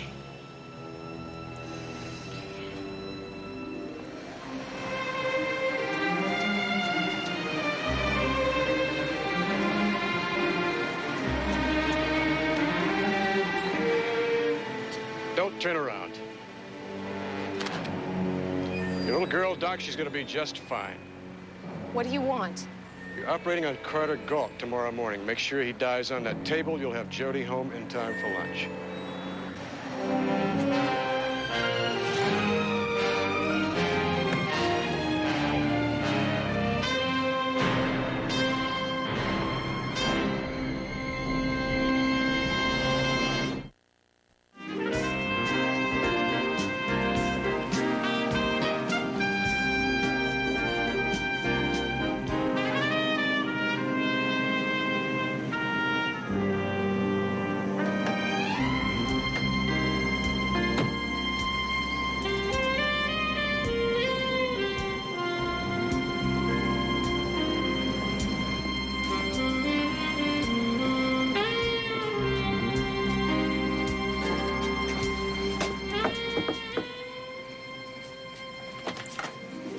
Houston. Brian, am I early? Yeah, no, you're not early. I'm gonna have to cancel the evening, I'm afraid. Why, you gonna play and dinner and the whole works? Yes, Jody's come down with a cold and a little fever, too. Excuse me.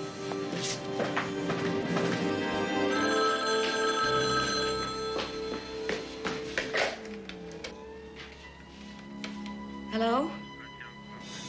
Hello, yes, I was expecting your call. Now, just remember, Doctor, no police, no conversations about this with anybody. No, I haven't. You understand? Yes, could I please speak to her? Jody, talk to your mommy. Hi, Mommy. Hi, sweetheart. Mommy, you should be here. We're having lots of fun. Father Joe is real nice. When are you going to be back from San Francisco? Wait a minute, slow down. Where are you? Jody, look what Father Joe has for you.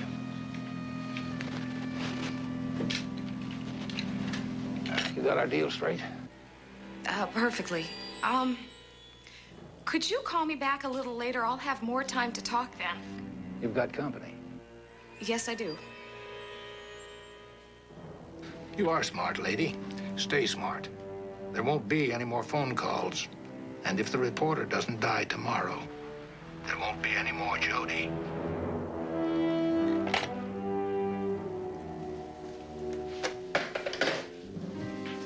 Oh, I'm sorry, Houston. Could we make it another night? Absolutely. I just hope your little daughter feels a lot better. Thanks. Night. Night.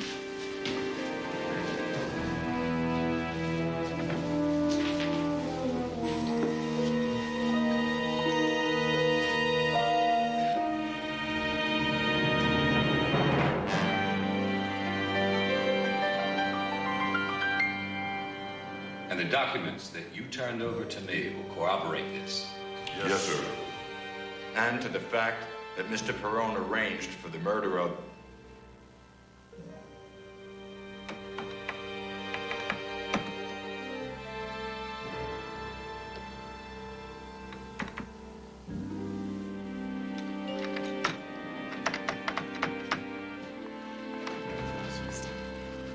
Thought you were taking the night off. Going back to third grade? So did I. Something is wrong. Why? Because the beautiful doctor stood you up? It happens sometimes, pal. You come up with anything? No, not yet. We were just gonna have a bite to eat. You must come up with something. Houston, I've talked to everyone I could find who was in Galt's life. Now, if copies of the evidence were given to the proverbial bartender or whoever, then nobody's telling me about it. Now, this is just ridiculous. I mean, baby is about to blow a fuse, CJ. Maybe she needs a softer touch. Would you please see what you can do to make some sense out of that burnt rubbish? I've gone over these things a dozen times. Well, why don't you go over it again? I intend to.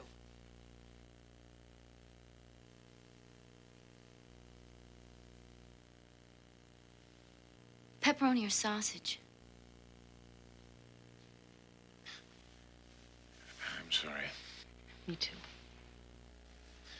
the information we need to nail Perone's got to be someplace, and baby, it's just hard to get at. Okay, what are you going to do? The same thing you're gonna do, only I'm gonna take a little more direct route.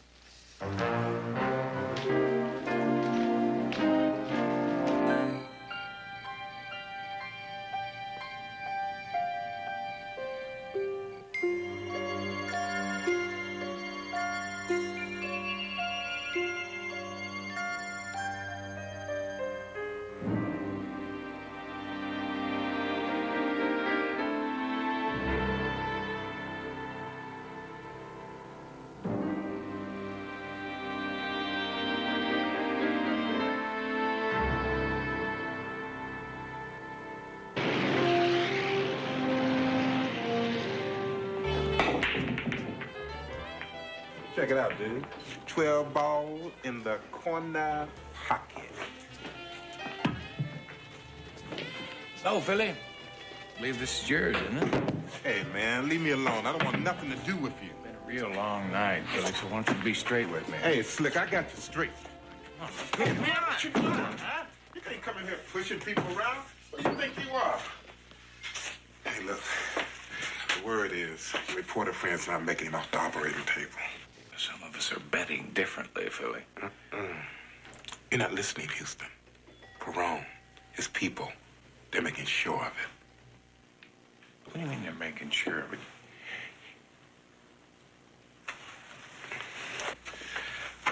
We've been in here long enough.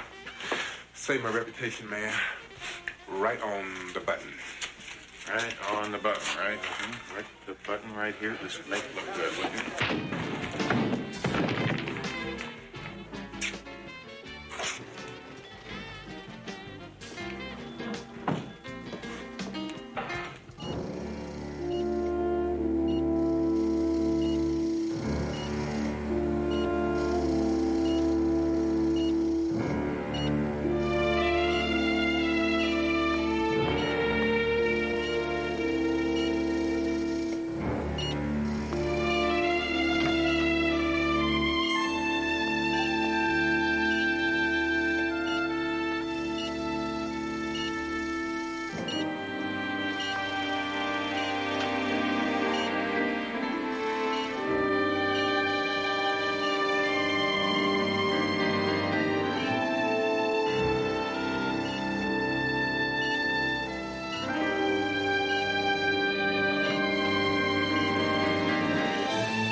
Doctor?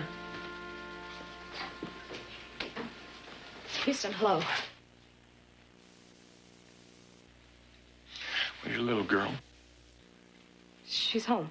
She'll be all right. It's just a little fever. I just came from your house. There's nobody there. No babysitter, nobody.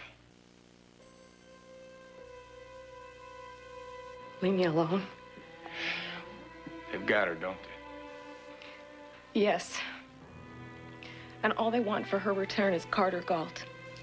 Want him to die on the table? Dr. Harrison, ICU code. Doctor, it's the reporter. Mr. Galt, he's fading. I'll be right there. What are you gonna do, Doctor? Operate. We don't have any choice. He won't last till morning. What are you gonna do? Dr. Harrison, ICU code blue. I've got to go.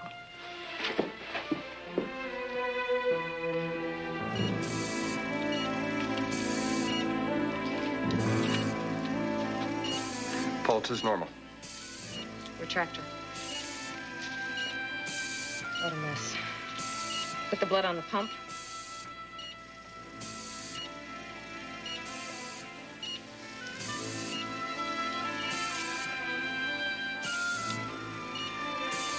Suction. Kelly clamp. Liver's been lacerated. Pulse is steady, but pressure's dropping. In on Carter. Pressure's still dropping, Constance. We're losing him. No pulse. It's a straight line. Dr. Smith, call your office. Dr. Smith, call your office.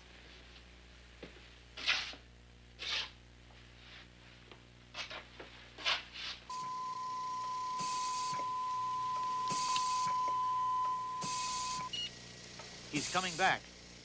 Pulse is fluttering. Sponge? He's getting stronger. Pulse is normal. Hang on, Carter. Here you go. 2 sugars, huh?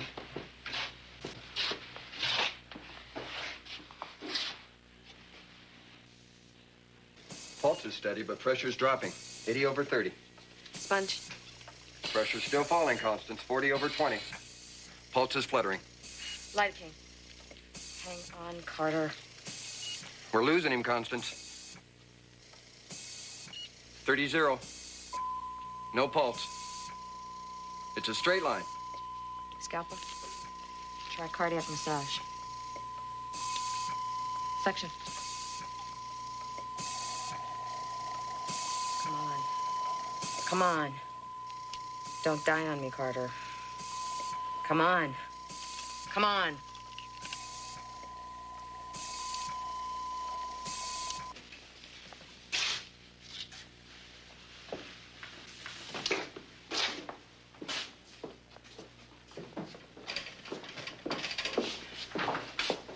I'm sorry. I tried to. Your friend was a dead man 2 hours ago, Mr. Houston. Dr. Harrison brought him back 3 times, but... I'm sorry.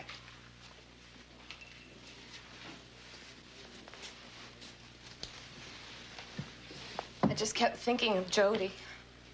I kept thinking how easy it would be for me to let him die. He was slipping away so quickly. But I couldn't do it. Well, I guess they got what they wanted. Listen, can you keep this quiet for a couple of hours? Why? Why? I need the time. But they'll release her now. It turned out the way they wanted. Don't you understand? Perone is not the kind of man to take risks. But they said that...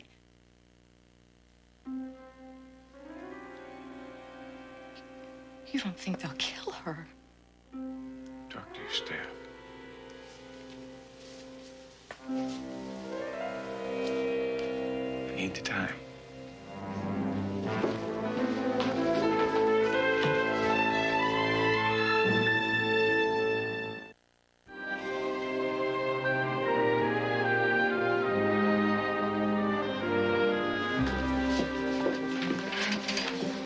It's been taken care of. Everyone knows not to give out any information on Carter Galt. Constance, do you remember anything that your little girl might have said? Anything that you heard that might give us a general location where they're holding her? I barely spoke with her. She didn't sound frightened, but there was something... Houston. Jody said one of the men that was with her was a priest. She called him Father Joe.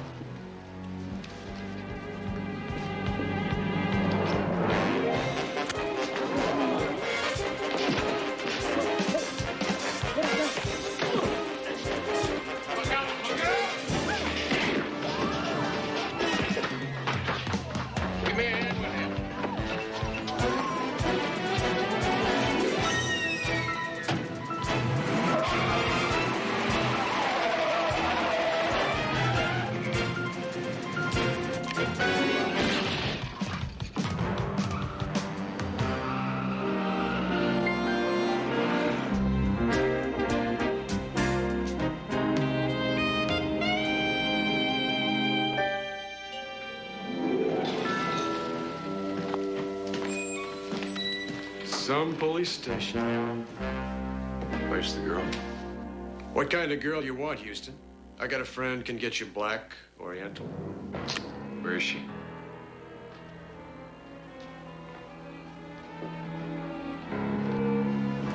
What are you gonna do, Ace? You're not gonna kill me. I'm an unarmed man. No, you're a dead man.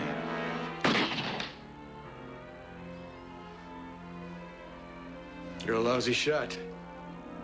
Where is she? You can't pull something like this. I got rights. You got 5 seconds. Now you tell me where she is,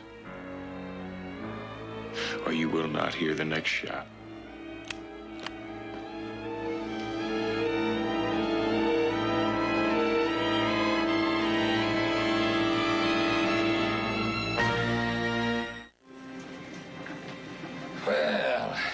daughter's dead, that leaves just one small detail. The girl. Yeah, I'll drop her off a few blocks from her house. Why not just walk her into the police station? She's seen our faces, Jacob. She knows who we are.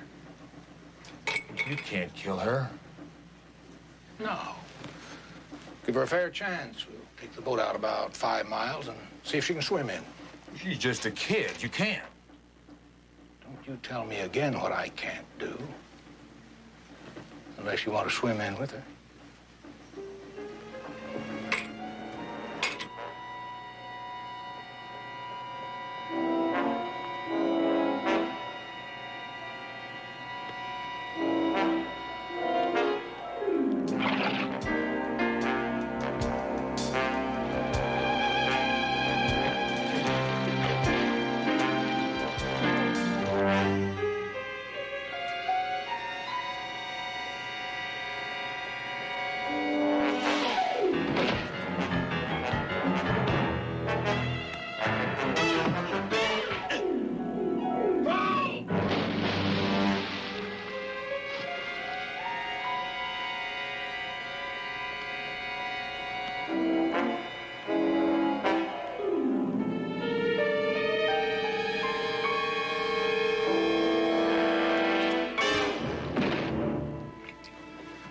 Jacobs, cast off and take us out to sea. Unless you have some objection.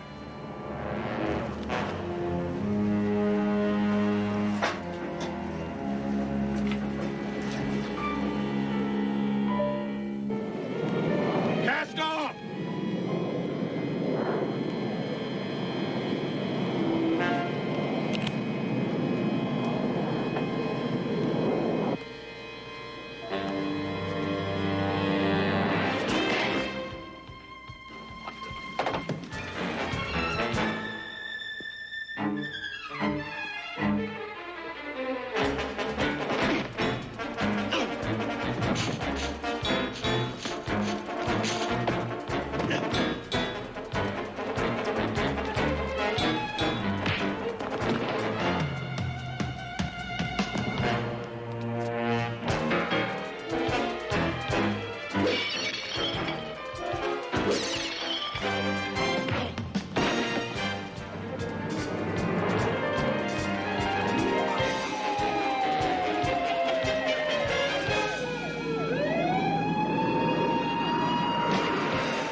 You got nothing, Houston, nothing.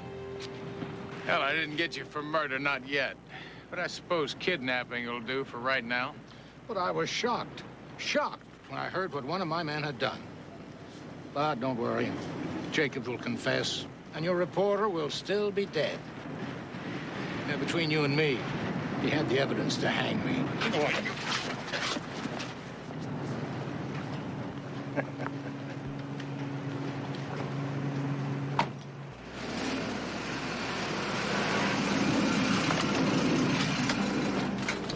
Jody? Baby, let me look at you. Are you okay? Oh, I missed you so much. Oh. Look at the man, CJ. He just got away with murder, and he knows it. Not quite, Houston. You were right. Carter did make copies of the evidence. Bonnie Gold just left these at the office. CJ, these are copies of all of his evidence. Where'd she get them? She found it in her mail this morning. Apparently, Carter sent it the day before he died.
These crates contain the Ming vases, but over here was a real find of our trip. A Tang horse circa 815. It'll be the centerpiece for our museum's Far East collection. Oh, great.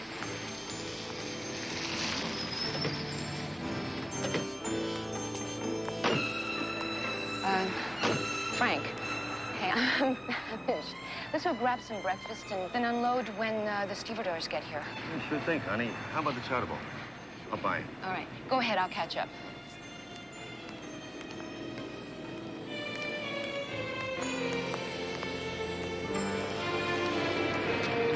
What are you doing here? Su Chin has heard some rumors. He's quite concerned. What kind of rumors? That the shipment may have been hijacked. Nonsense. I loaded it myself in Hong Kong. No one knows where it is but me. Then you won't mind showing us. Of course not.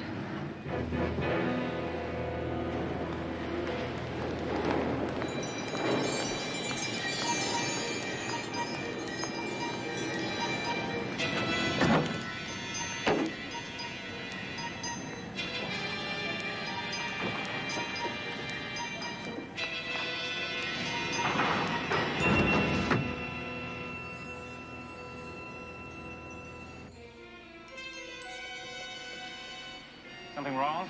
Of course not. I just can't reach the package. Why?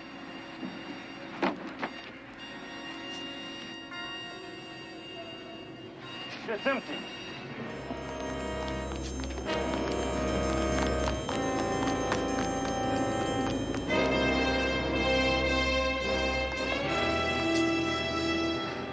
Now what? We better tell Su Chin.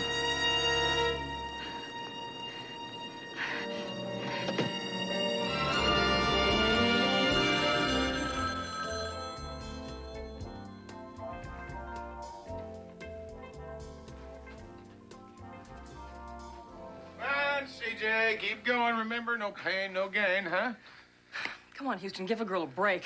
I wanted to firm up, look like Conan the Barbarian. Yeah, well, I'll tell you something. You're saved by the bell. You got a phone call from Connie Ling. Oh, thank you. Connie? Hi. Thank God you're there. You've got to help me. Connie, what happened? There's no time to explain, CJ. I've got to see you. Meet me at my apartment. And for God's sake, please hurry. $20 million worth of heroin. Gone. Su Chin, the woman must have been working with someone. Maybe one of our rivals, and hoping to take over our drug trade. Without the heroin, there's no drug trade. We must recover the shipment. Do whatever is necessary, but find the drugs. What about the girl? I may have made an error in trusting Miss Connie Ling, but she has made a far greater error by betraying me.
Houston. Chinatown's a little off your regular beat, isn't it? You want to tell me about your client? She wasn't a client, Hoyt. She was a friend.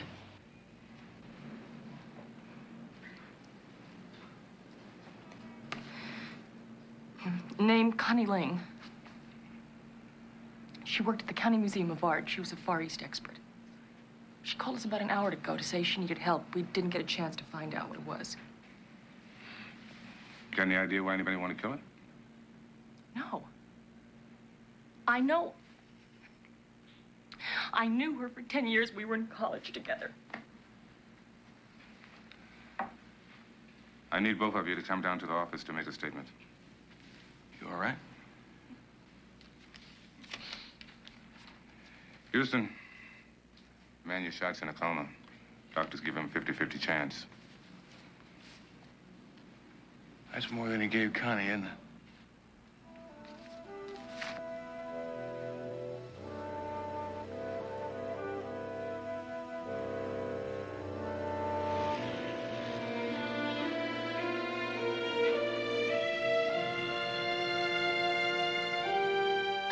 That's him, Matt Houston. The woman's his associate, corporate lawyer, C.J. Parson.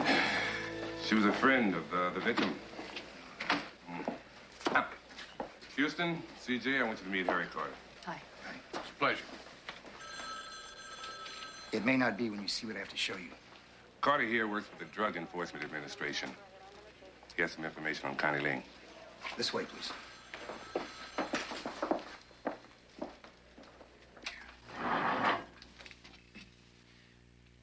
Your friend was dirty, Miss Parsons. She's smuggling drugs. What are you talking about? Heroin, and a lot of it. Enough to keep a city full of junkies glassy-eyed for months. That is just not possible. Now, C.J., just take it easy. Let's at least hear what the man has to say. You can talk all you want, Carter. But you're never going to convince me of that. Oh, no? You're a lawyer? How about if I show you some evidence?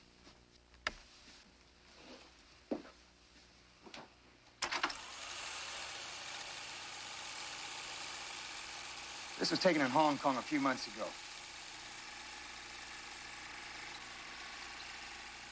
The man standing next to Connie Lin is a known heroin dealer.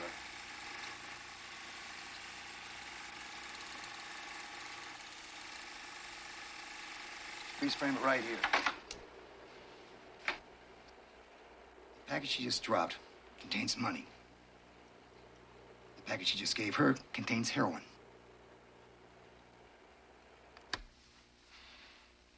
We've been on her for 6 months. That doesn't prove that... C.J., Carter let me see his files. It's all there. Connie was using her job at the art museum as a cover. She was making one trip a month back to the Far East, bringing back art objects to the museum. And heroin to the junkies. Her last shipment was due today. The ship's in the harbor. I've had it impounded and sealed. Yeah, wait a minute, fellas. Now, if you knew this was going on with Connie all along, why didn't you just arrest her? Because she's just a mule for the smugglers. I was hoping she was going to lead us to whoever it was. But cops are usually pretty tight-fisted with their information, huh? I mean, why are you telling us all this about Connie? Look, Houston. I've been trying to break up this smuggling ring for 3 years. I'm so close to it now I could taste it. So in other words, what you're trying to tell me is you just want me to stay out of it, so I don't blow your case? You got it. And I still want to know why Connie was murdered.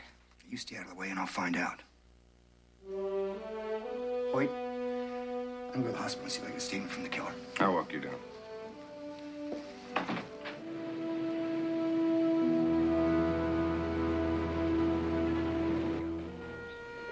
Nurse Bartlett, call physical therapy on 214. Nurse Bartlett, call physical therapy on 214.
Dr. Renthel, report to Dr. Marr in administration. Dr. Renthel, report to Dr. Marr in administration.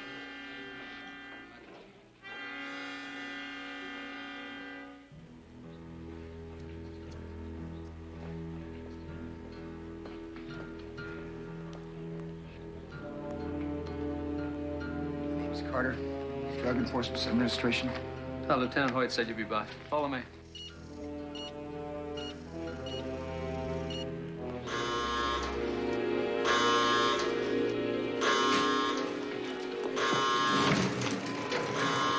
You'll have to leave. We'll need more room here. Get the board, bag them. Starting bicar. Get the paddles. Come on, breathe. Clear? Defib. Injection's ready, Doctor. Hit him again. He's dead. Looks like I wasted my time.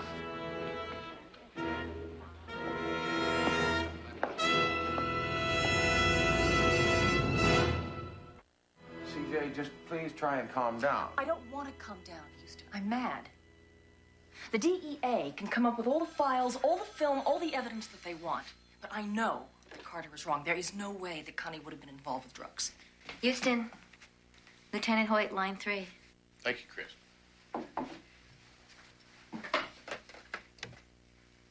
Morning. No, it's not a good morning. Connie's killer died last night. Well, was Carter able to get a statement from it? Negative. The killer never regained consciousness. Just thought you'd like to know. Later.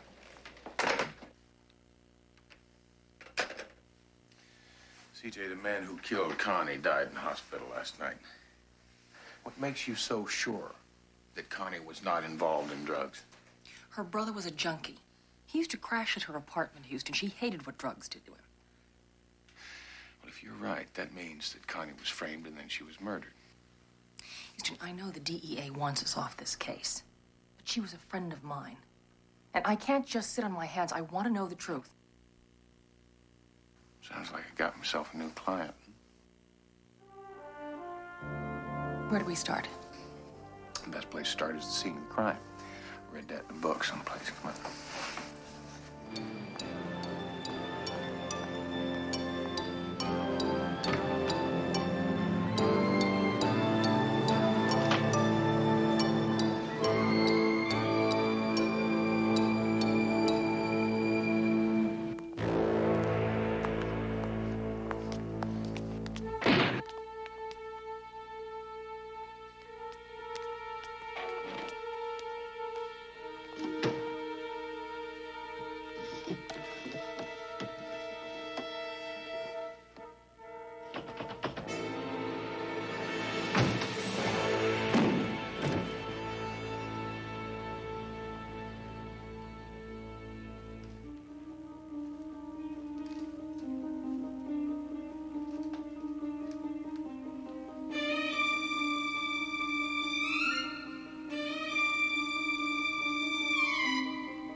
Houston, don't! It's Sam, Connie's brother.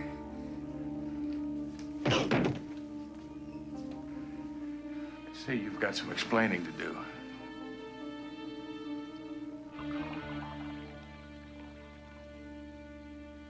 You better start talking to me. What's the idea of tearing this place apart? Just what the hell were you looking for? I was looking for money. All right, so you can stick some more poison in your arm? No, I got enough for a couple of days. I need money to get away. Please, CJ, you gotta help me. I got some friends in New York. They'll hide me. Listen. No, you listen to me. You just listen to me, you poor little burnt-out junkie. Hey, your sister's dead. She deserved a whole lot better out of life. You better start answering some questions. First one, was Connie smuggling heroin? Oh, Sam, why? There has to be a reason for it. Go on, answer her. Me. She did it for me. I owed So-Chin money, a lot of money. Who is Su-Chin? He's the power in Chinatown. He told Connie to do what he said or I was dead. Okay. Let me guess. Su-Chin knew that Connie took trips to Hong Kong. He knew this provided a cover. Let me just guess who's the one in the first place that told Sue Chen about the trips. That's charming. At first, Connie refused, even when I begged her. Then suddenly she got a phone call and changed her mind. Sam, who's the phone call from? Sue Chin? I don't know. I don't think so. At first, the shipments were small. Sue Chin was testing her. This last one was 50 pounds. 50 pounds doesn't sound very small to me. And now it's missing. Connie's dead, and if Sue Chin finds me, I'm dead too. Listen, just give me some money. Let me... I'll tell you what. I'll give you something better than money. I'll give you protection.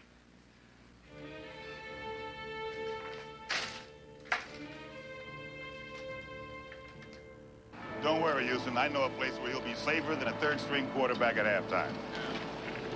Hey, didn't you used to be Too Malone, the baddest linebacker in the NFL? Now, CJ, Too Mean is going to stash Sam and hit the streets with a mouthful of questions.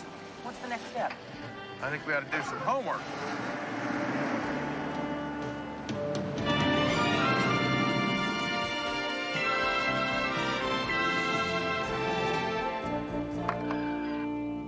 This is Sue Chin, one of the biggest crime lords in the city.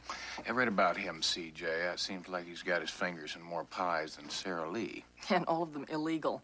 Drug trafficking, gambling, extortion. He's a real smart cookie, Houston. The police have been trying to nail him for years, unsuccessfully. And a very ruthless man. Seems like all of his enemies wind up on the obituary page. Like Connie. Maybe not, CJ. You said yourself he's a very smart man. Now, remember what Connie's brother told us? Sue Chin still does not know where that heroin is. You're right. It wouldn't have been very smart of Sue Chin to murder Connie before he knew where the drugs were. A man like that would probably just torture her until she told him where the drugs were. And then kill her. Yeah, Sue Chin. It's probably not our man, CJ. Do you have any idea who is? Somebody who's come into 50 pounds of heroin recently.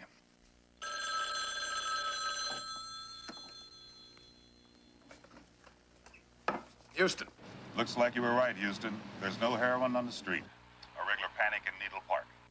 Have you got any idea who hijacked Sue Chin's shipment? No, but I'll tell you one thing. He's one brave dude. You heard of an eye for an eye? Well, Sue Chin believes in 2 eyes, 1 nose, both ears, and all your teeth for an eye. He's not a nice man. This is true. Let's just keep digging, to me. Now, that dope has got to hit the street sooner or later. When that tap is turned on, I want to know whose hand is on the faucet. You got it. So far, whoever's got that heroin is just sitting on it. Well, it's worth $20 million. They're not going to hold it forever. Yeah. That's right, CJ. And from what Too Mean tells me, the people in the streets are chomping at the bit. There's no heroin out there.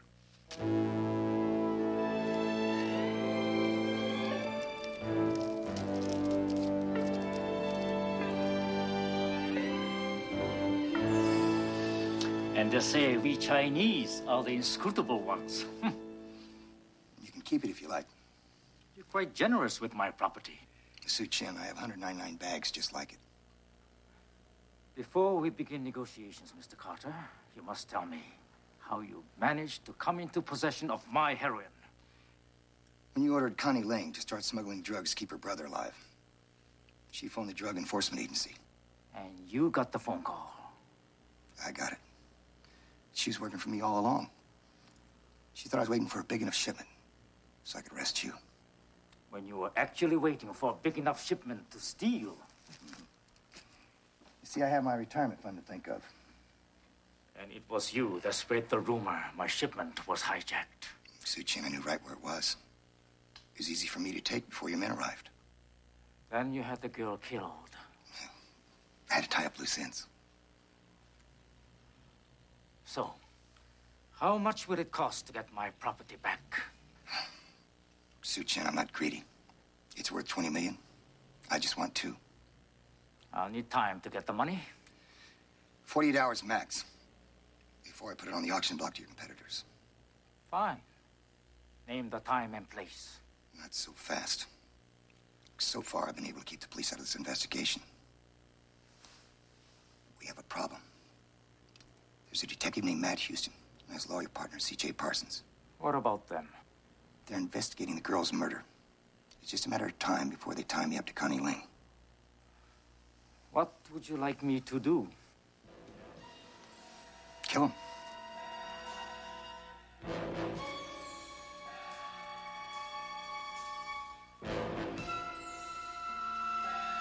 Consider it done. All right.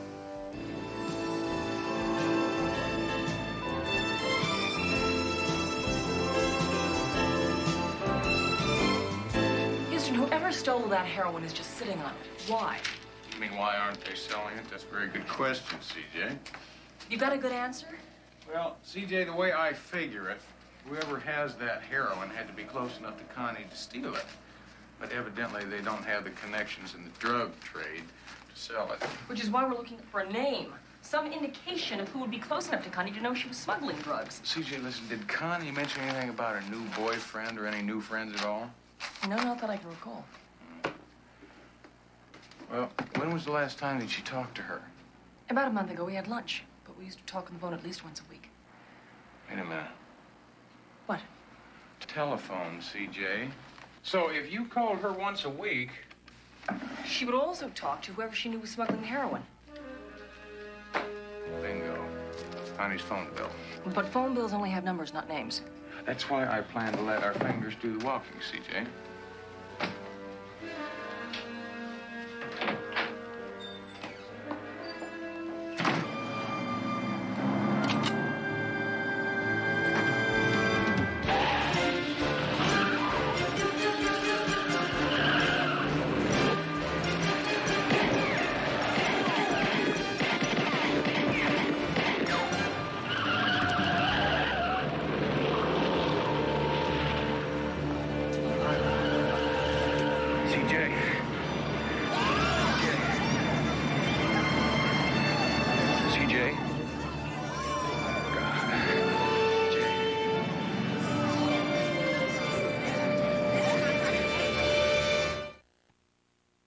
Orderlies not assigned to duty, report to emergency.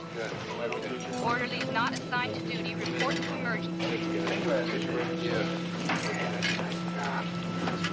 As far as you go. Nurse Webster, report to Dr. Badham's surgery. Nurse Webster, report to Dr. Badham's surgery. Chris called and told me what happened. How's CJ? There's no word yet. I saw a coffee machine down the hall. Why don't we wait together?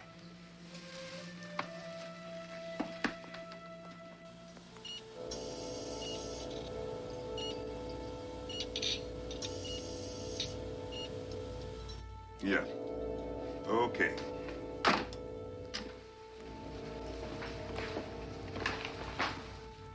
Well, I heard it from 3 different sources. Su Chen's gonna be back in business by tomorrow. Doesn't leave us much time, does it? Mr. Houston? She's gonna make it. Oh, thank God. Listen, can I see her? Yeah, just for a minute.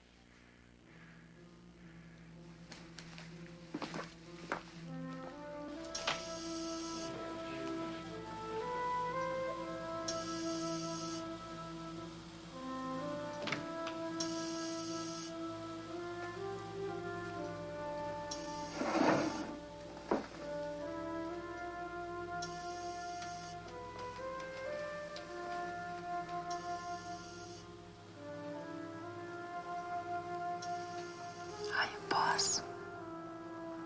Hiya, CJ. I'm sorry, Houston. What are you sorry about?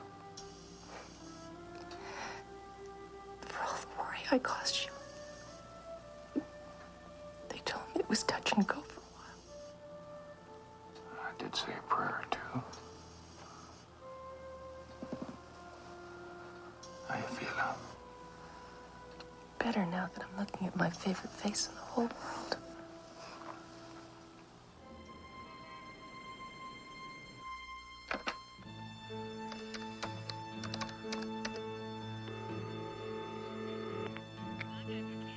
Hello, yeah, this is Tony Stewart. I'm a friend of Connie Ling's. She told me if I ever needed to get a hold of her that you just might be...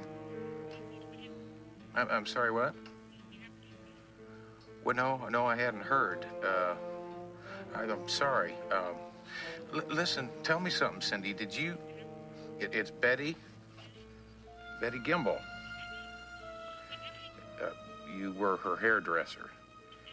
I'm sorry. I probably called it a bad time. Thank you. Tell me, Eli, how good a friend of Connie's were you? Her car mechanic. No, I don't know what the family's planning to do with the car. Did you come up with anything? I know where you can get a Fiat fixed. Great.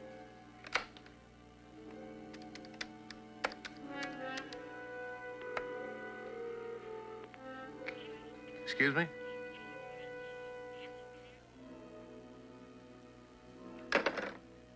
What happened? Well, I just got the Drug Enforcement Administration. But if Connie was smuggling drugs, why would she be talking to the Heat? Well, maybe she wasn't talking to him. Now, she's got the brother, Sam. He was a junkie. Used to hang out at her place once in a while. Well, lots of junkies snitch to the man for some extra dough. Do you think he called the DEA? Let's ask him. So where'd you stash it? At your beach house. My beach house? Well, why my beach house? Because it's safe. Well, why not your house? What? A spaced-out junkie in my home? Houston, I got an image to maintain.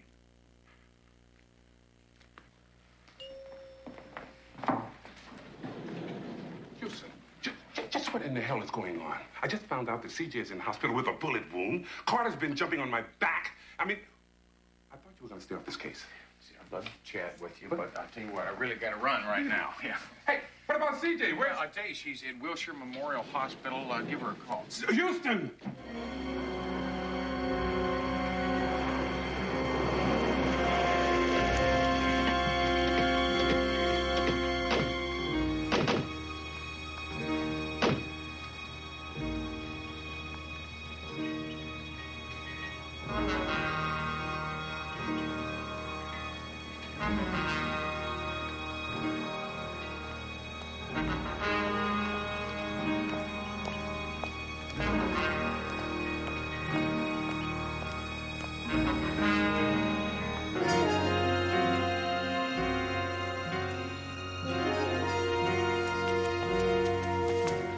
How's our house guest? He tried to make a break for it, but I caught him. He said if he tried it again, I'd rip his lips off. Tell me something. Did you ever make a call to the DEA from Connie's apartment? You crazy, man? Well, it wouldn't be the first time a junkie snitched to the man for some powdered sugar. But it was my own sister that was bringing the stuff in. I never would have set her up. Now, wait a minute. Did you not tell me that Connie only agreed to work for Sue Chin after she got a particular phone call? Yeah. She was scared, real scared. I said, okay. Houston, you've got that funny look on your face again. Yeah, it's the same one I always get when I realize I've been conned.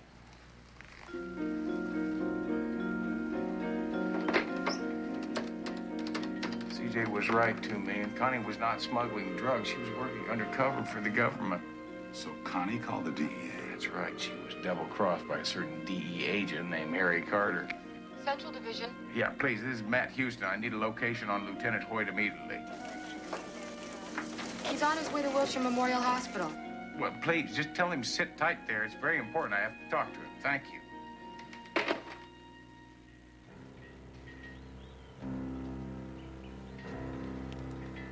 So far, the only hard evidence we've got is Connie's phone bill. Well, you need more than that to convince Hoyt. Right, unless we can catch Carter with the heroin, it's going to be a hard thing to convince the jury of. I don't think those guys are from the Welcome Way. Yeah. Listen, when we divide and conquer, huh? Split up between.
said freeze. No, you don't understand. My name's Max. That's better. Now everybody up against the car and spread them. Come on, turn around.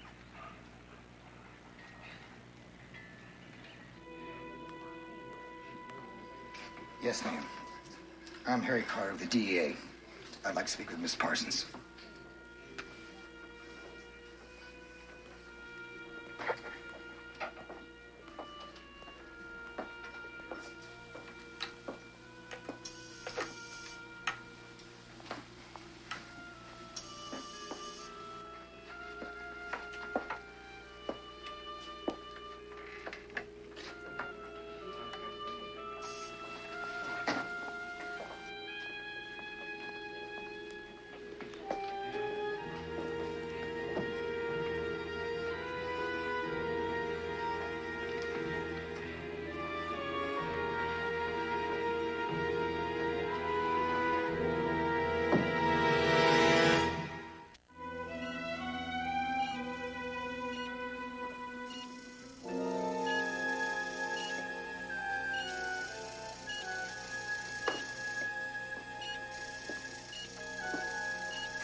Outside.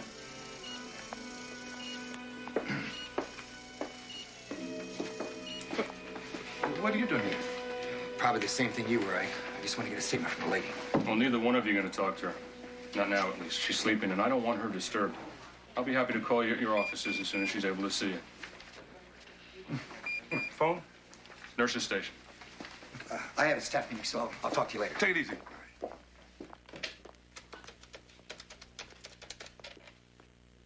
Right here. Lieutenant, Matt Houston called. I told him you were at the hospital, and he asked if you'd wait there for him. Did he say what he wanted? No, sir. Okay, thanks.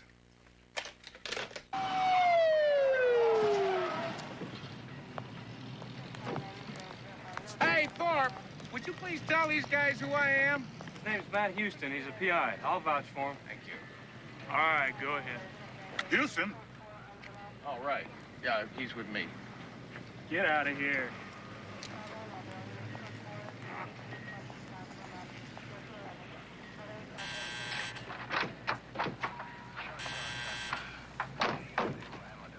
Houston.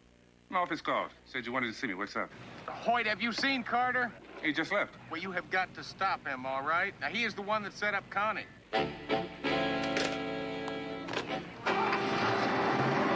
You were going to leave me. No.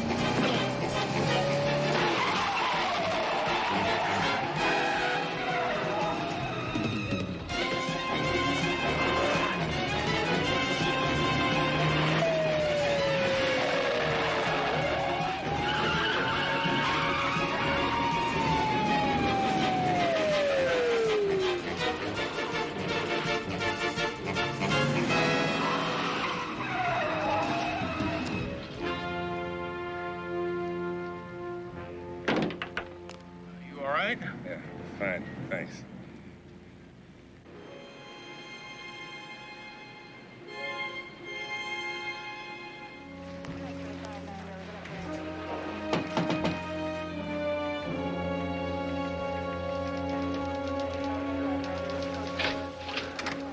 Well, what'd you find out? He said you and Toomey tried to mug he and his friend. Well, I have to give him credit for originality. Who is he? Want to see chance engine? Yeah, well, I'll bet you if you run he and his partner's gun through ballistics, you're bound to come up with a weapon that hits CJ. Very good, Houston. You get that from one of your private eye manuals? Yes. Matter of fact, I did. Same place I learned the term APB, as in finding Carter, Hoyt. Well, we got his house all staked out. Every cop in the city's looking for him. But Carter's a trained cop. He'll be a tough man to find. Yeah, well, maybe not. You see, I talked to Toomey. Now, he said the word's out on the street. The pushers will be getting their goodies tomorrow by noon. Meaning? Meaning the Carter's got to pick up that heroin. Now, he stashed it. Probably someplace that he thought it would be safe. All we gotta do is find out where. Got any ideas? This might help.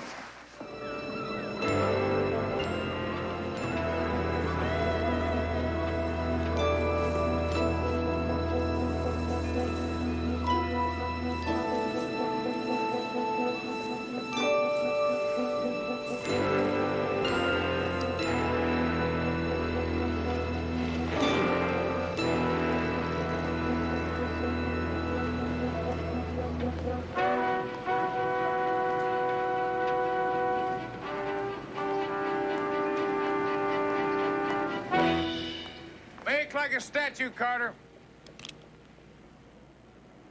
Now lose your gun. Real easy. Now turn around nice and slow.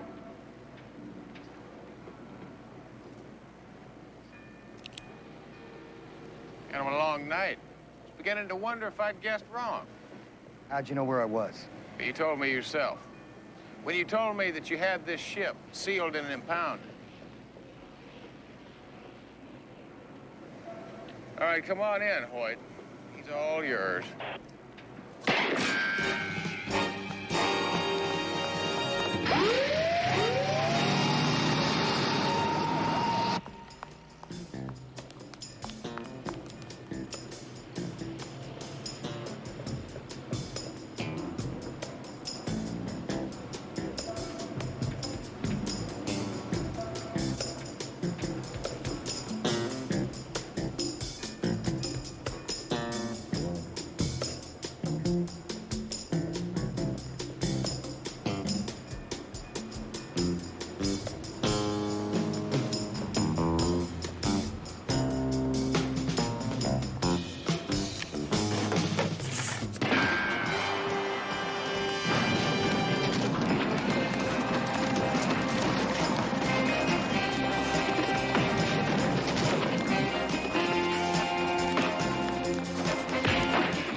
I give up. Houston, come in, please. Give up.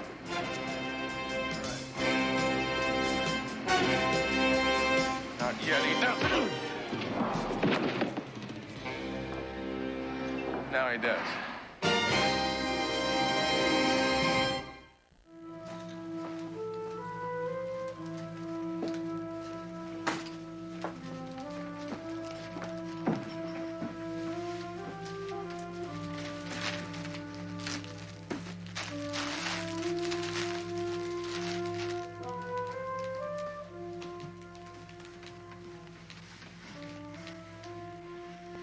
Hi. CJ. Listen, I didn't mean to wake you up. I'm glad you did. Listen, doctors tell me you're gonna be out of here in a couple of days. Houston, I'm ready to get out of here now. I have 3 court cases. Yeah, don't worry about that. Now, I've already postponed those. Well, the work at the office must be backed Well, up. Chris and Two Mean are pitching in. They're doing just fine. Things are running along smooth as silk. What you're trying to say is you don't need me. Not at all. It's gonna be real nice to have you back where you belong. It's nice to be wanted.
To meet out there on the boulevard, and since I speak for St. Nick... Wrong.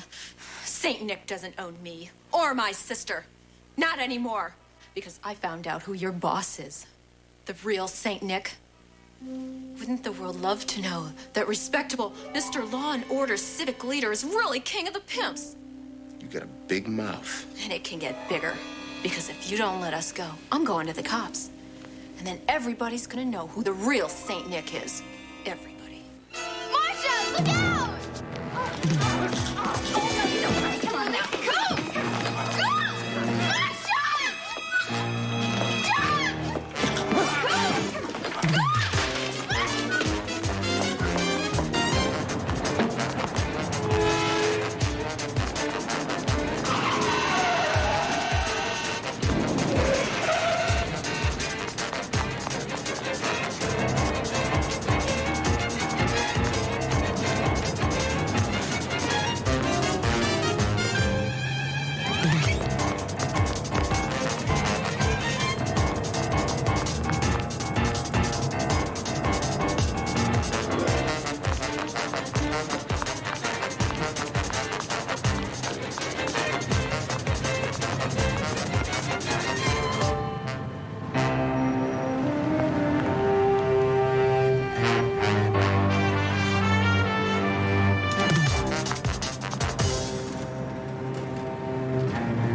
Houston Investigations. Please, I need help.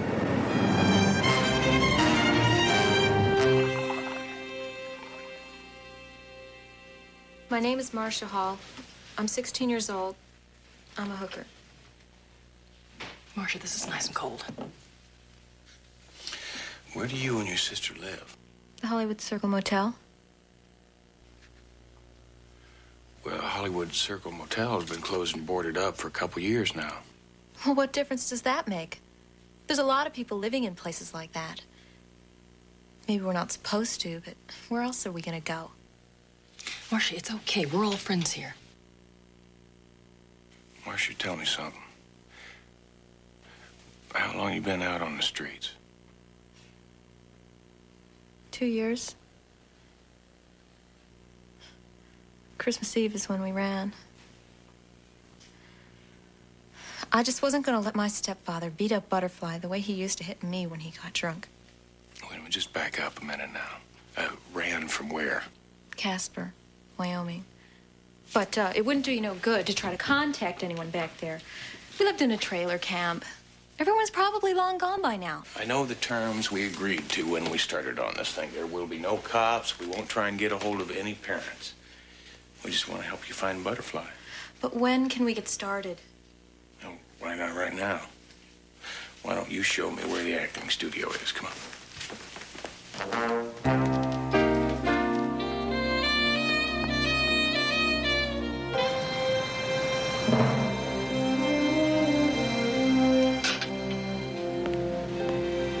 Well, surprise, closed, locked up tight. Oh, they change locations every couple of months. Sometimes it's a dance studio, sometimes acting. Sometimes they say they're agents for TV commercials. That's how they first got me. Well, listen, have you got any idea of another place they might be keeping your sister? No. I know sometimes Melinda keeps kids at her place, but I don't know where that is. Well, let's get back to the office and work out a plan of action. Get out!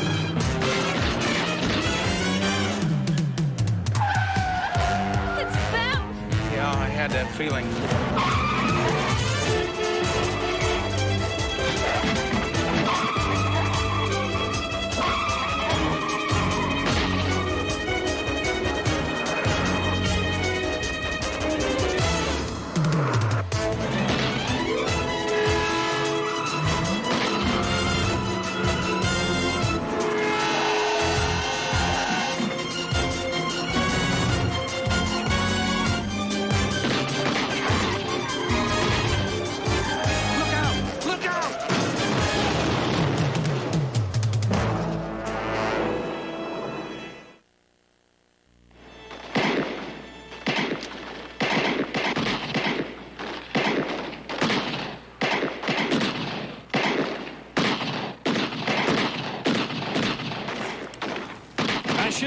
Well, one can't be too careful in my line of work. I'll be right back.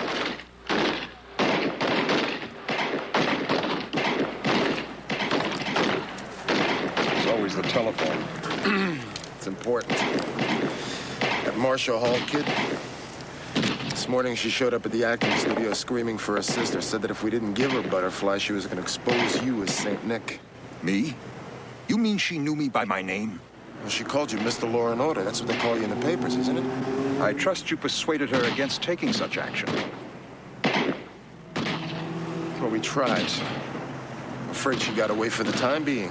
What do you mean, the time being? Well, we still have her kid sister. She's bound to show up for her, and then we'll get her. Then you'll kill her. I hate to say this, Houston, but street kids are a dime dozen. Meaning? Meaning, what kid would mean so much to St. Nick that he was shooting you down in broad daylight? I really don't think it's the girls, CJ. It's what she threatened them with. She told them that she knew the true identity of St. Nick and was going to go public with it. Well, that is a big story. Did she say who it is? That's a point, CJ. She really doesn't know. She was bluffing. Now, all she heard was that St. Nick had something to do with law and order. Well, she's bluffing the wrong people. Baby. What kind of people exploit children? The kind I intend to hurt, CJ. First, I have to find Butterfly. Chow time. Marcia, how do you like yours? You like it well done, meaty, or still mooey?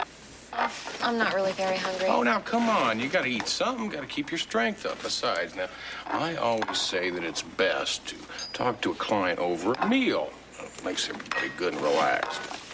Look, if it's about the money, I have it. I can pay you. Almost $700. But, Marcia, it's really not about the money. I was going to use it to get me and Butterfly out of town, Marcia, it's about the police. but what about him? Well, I think it's time that we talk to them. Now, wait a minute. Listen. I know what I promised you, but that was before I realized how serious these people are. I just want to find Butterfly. So do I. They tried to kill us today. But somebody out there's got to know where she is. Listen, those were real bullets today. These people mean business. Now, if we go to the police, you tell them about St. Nick, they can help us find Butterfly. He's right. You really think so? I know so. Come on, what do you say? Talk to him? All right. Atta girl. I need to use the bathroom. You know where it is?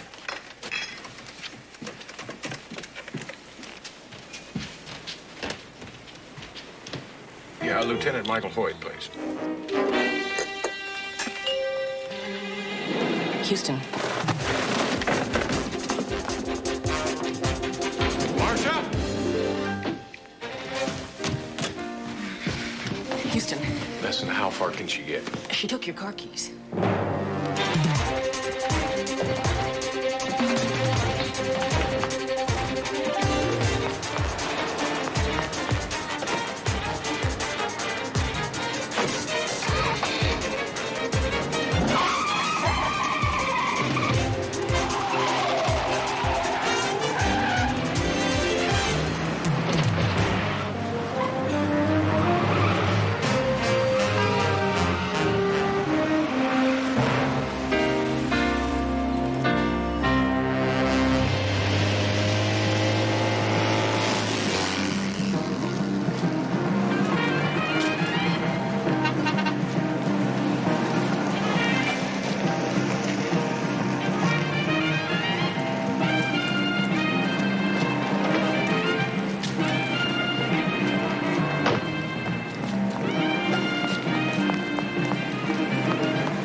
Hi, Scotty. I've been looking for you. Marcia, I know all about it. I wish I could help. Look, I'm really sorry. Oh, come on, Scotty. You're not afraid of St. Nick. He doesn't pimp for you. Wrong. St. Nick bought me from Freddie. Since when did St. Nick start handling boys? 2 days ago. Hey, give him a year and he's gonna own it all. He's not owning me. And he's not owning Butterfly. Scotty, I've got to find her. I don't even know where they're hiding her. Even if I did, St. Nick's put the word out. Anyone who helps you Sorry, Marcia.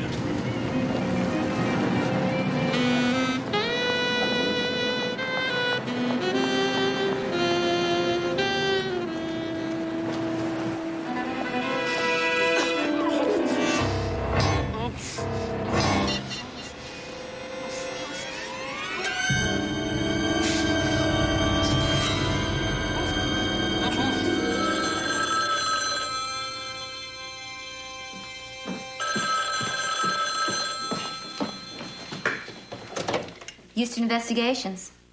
Yes. He's coming in right now. Turn her in for car theft, CJ, but we have looked everywhere. Houston, Lieutenant Hoyt.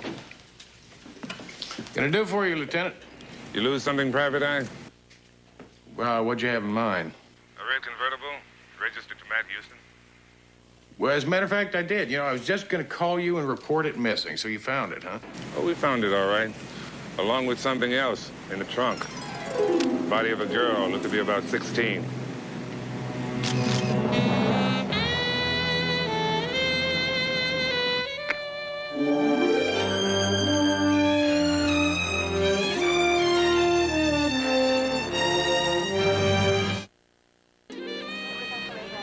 That's her.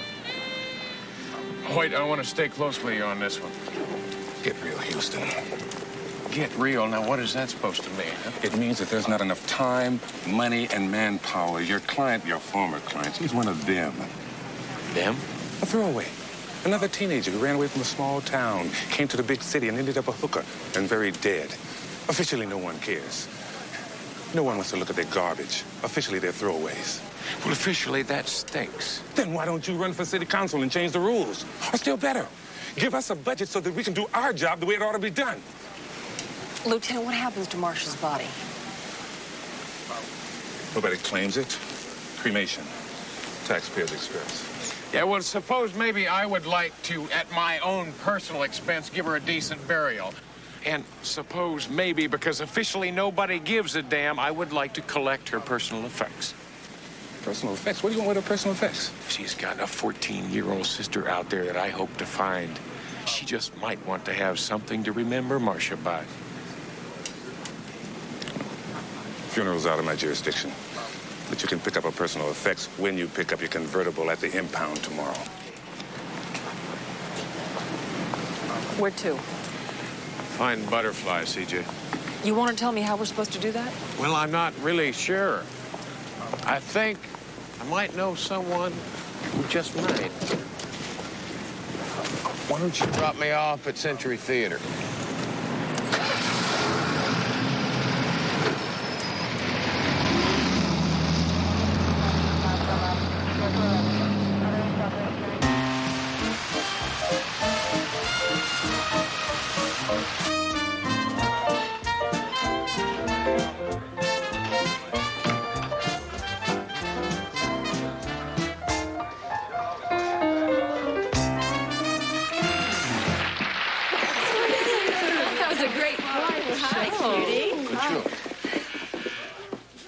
Houston! You finally made it. No, correction. You finally made it. I tell you, you were awfully good out there. Well, thanks to a tall, handsome dude that lifted me out of the gutter. Convinced me I could be somebody. I'm still gonna pay you back. How about right now? I need a favor. Name it. St. Nick? What about the creep? He's got something I want, Margot. A 14-year-old girl named Butterfly. It'll take a lot of calls to a lot of bad memories. She had a sister named Marcia. Worked for St. Nick. Tried to get her out. She wound up very, very dead. I hear you, Houston. I'll be in touch, one way or the other. Thank you. You be careful.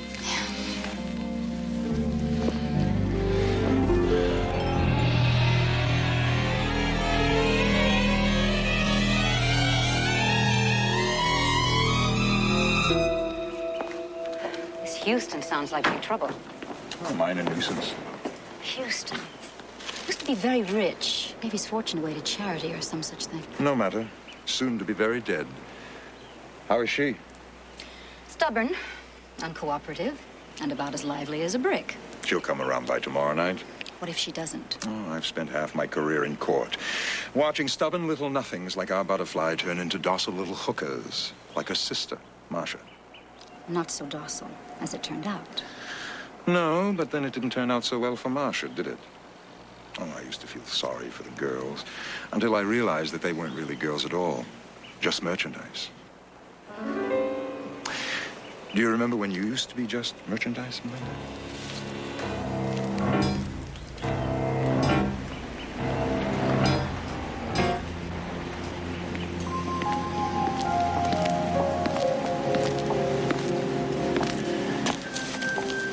Hello, Butterfly. How are we today? Melinda says we're being petulant. We are being petulant. But no matter. By tomorrow night, you are going to be a bright-eyed picture of sweet innocence, aren't you? We're going to be the very best birthday present the state senator has ever had. Aren't we, Butterfly? Maybe she needs some discipline. No, not yet. She'll cooperate. That's because I can give her things she never knew she could have. I can make you beautiful, and popular, and desirable. I can even make you significant. Or I can kill you, just as I killed your sister.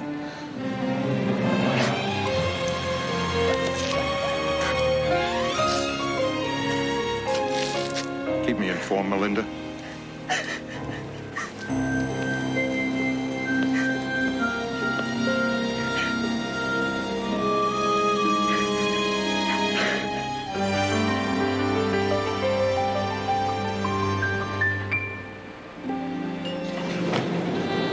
Good morning, Houston. CJ went to pick up your car at the police impound garage. Meantime, there's a lady on hold named Margot. Well, that was fast. Hello, Margot. Did you come up with something? I've been on the phone all night. Well, go. A boy prostitute, name of Scotty. He was tight with that girl, Marcia. Might be able to point you in the direction of St. Nick. Well, tell me something. Where do I find this Scotty?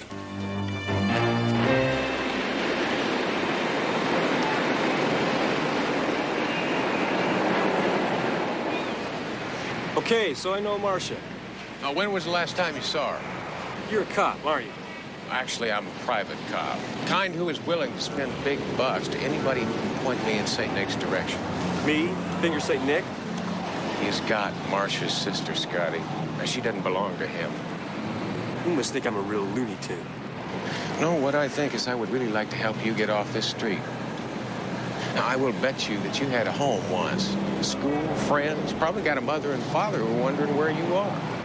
Just get out of here. Oh, damn it, you listen to me for a minute. I know that sometimes running away seems the best thing to do. But I'll tell you something. Sometimes all it takes is a phone call. All the harsh words are gone. Your parents are just glad to have you back home. How can I go home now after what I've become? Scotty, I can help you get home. Just please help me. Help Butterfly. Look, just call me, all right?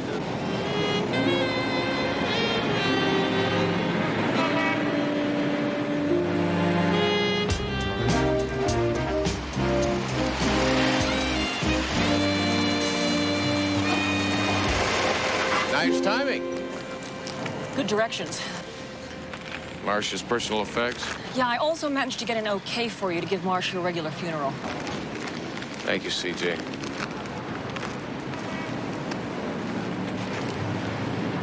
This must be Butterfly. Houston, when you do find Butterfly, what are you going to do with her? You can't send her back to that stepfather. First, we have to find her, CJ. What's this?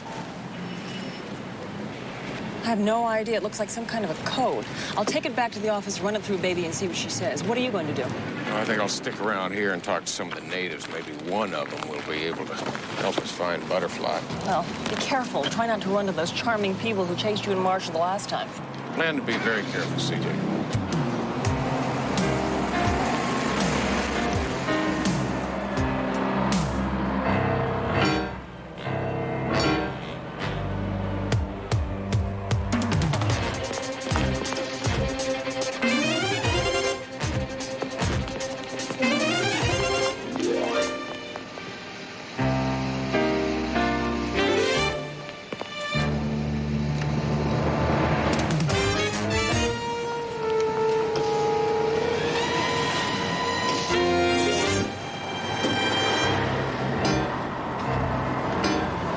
do? Shoot me in front of all these witnesses?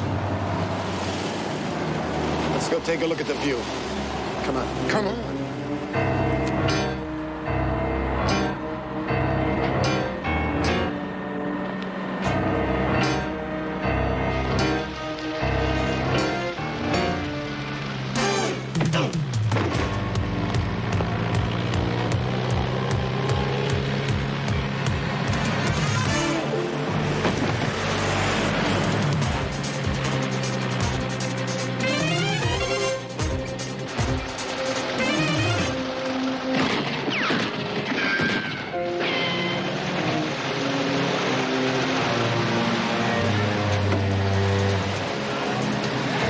Judge now.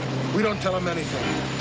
As far as I'm concerned, Houston just bought himself a temporary state of execution. A very temporary one.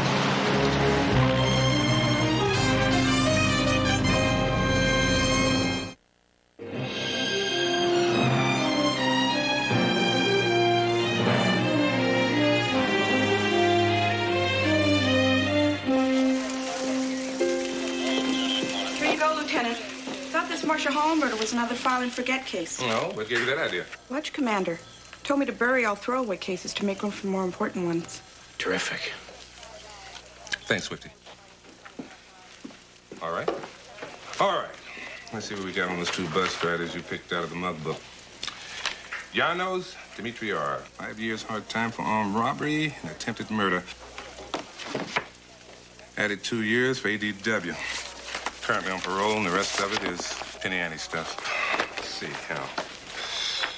Raleigh, Hadley W. Likewise did time, Bergen Q. Burglary, GTA, ADW, rape. Likewise on parole. Uh-oh. Both in the same joint at the same time. A couple of all-American boys. I'll issue an APB on them. Thanks. Yeah, see you in the morning. If you're talking about Marcia's funeral, no. I'm doing court murder case. Oh! You might want to apologize to that female officer for what you were thinking. You see, she spends her dinner hours around here picking up collection, making sure that throwaways have flowers at their funerals.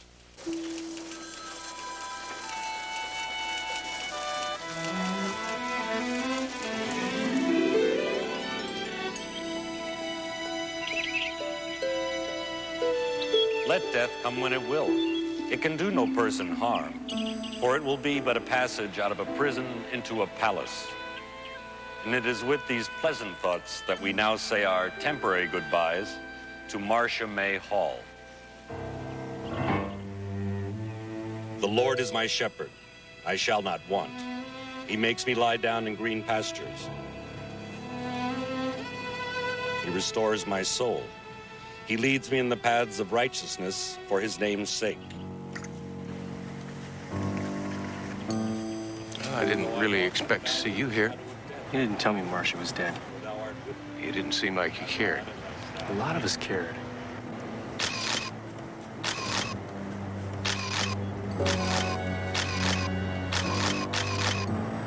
Marcia wanted out. We were pulling for her. Now she is out. How about you, Scotty? You want out, too? I'm scared.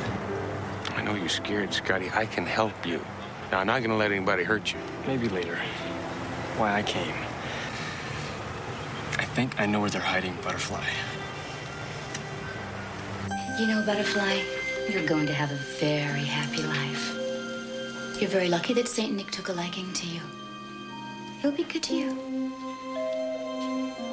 You wait here, Annie.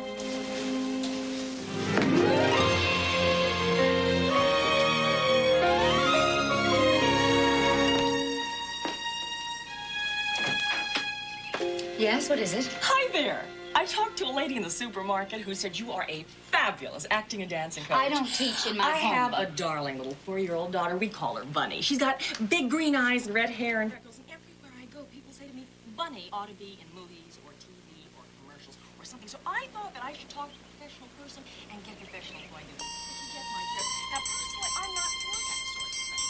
But who am I to deny the sexual appeal to child fame so much? Now, I would have brought Bunny with me, but she has mumps. You know how that is. I know. Butterfly. Marcia sent me. Come on. All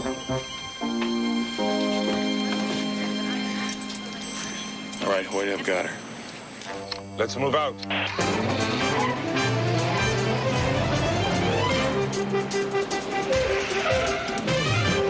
Another time. I don't think so. Under arrest. Meet Lieutenant Hoyt. It's my pleasure.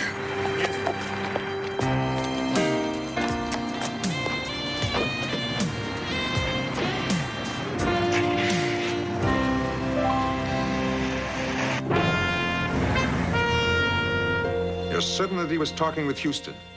Positive.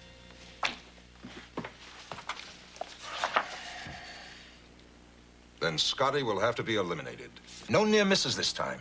What about Melinda being in jail? I can easily take care of that. Well, good. Well, then it's business as usual, right? Wrong. I want you and Melinda out of town for a while. I'm mothballing this lucrative little business temporarily. But, Nick... Riley, we cannot afford to be greedy. There'll be other cities, other girls. There'll always be other girls. Seems like such a waste. What? Oh, waste, yes. As in waste Houston, waste Scotty. And then await my instructions.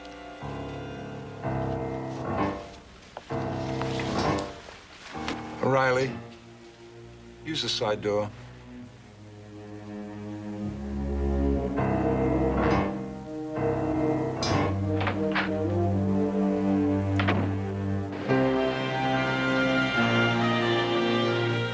I want you to pay very close attention because I do not intend to repeat myself. You work for St. Nick. You procure girls for St. Nick. You groom those girls. I don't groom anyone. Oh, of course not. No, you just give them a little image, right? I mean, you teach them the so-called tricks of the trade, like how to cheat their johns out of an extra couple of bucks. We know this, and we can prove it. Look, the only St. Nick I know is the one who fills my stocking with goodies every Christmas. Take this lady back to her cell.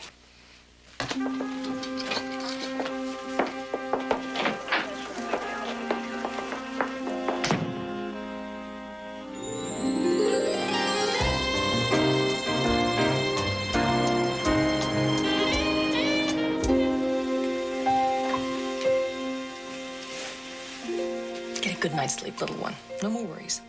CJ, it's my fault Marcia got killed, isn't it? No, Butterfly, it's not your fault. And you can't take the blame for what St. Nick did. But he did it because Marcia tried to stop him from turning me into a hooker, like he did her. Sweetheart, listen to me for a moment. What Marcia did, she did out of love for you.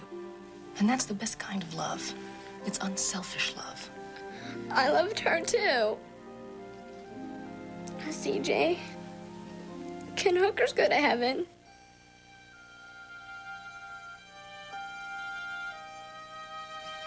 It's a pretty heavy question, Butterfly. Maybe I can answer your question with a question.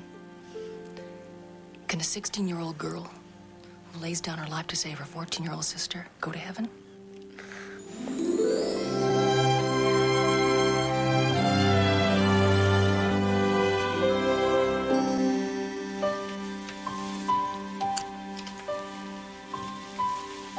She finally fell asleep.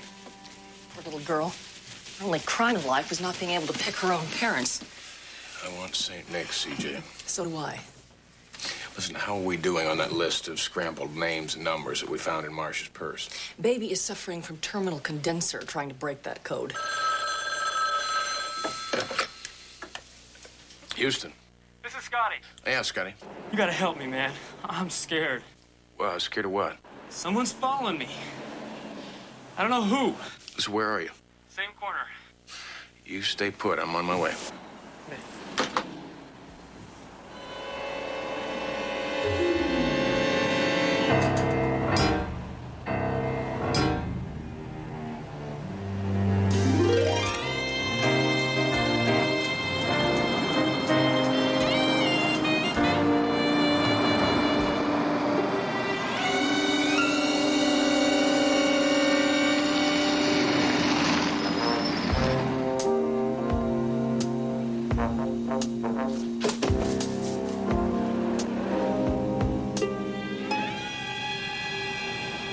Scotty?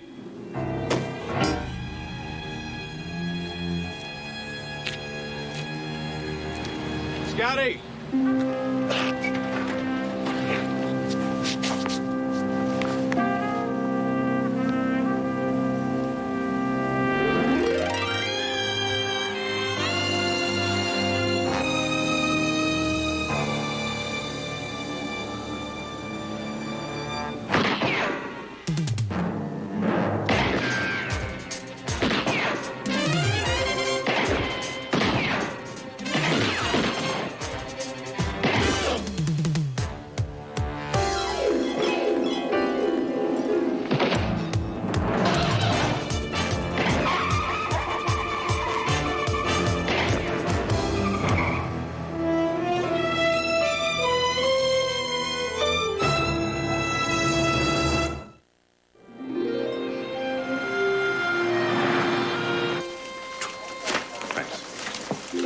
Medical examiner's preliminary report says that Scotty died the same way as Marcia, heroin overdose. Any word on Janos's condition? Oh, yeah, your bullet did his job. He's in a coma. There's an APB update on his partner, Riley, but he just seemed like he's dropped off the face of the earth. And since St. Nick's acting coach is not talking to us, it kind of puts us back to square one, doesn't it? Or does it? What are you thinking, Houston? Riley and Janos were waiting for me. It was a setup. Meaning? Meaning that I'm probably making St. Nick sweat. I'm getting to him. That's terrific. When he finally kills you, we'll know you were breathing down his neck. Lieutenant Hoyt. I'll tell him. That was CJ. She says to tell you she cracked St. Nick's code.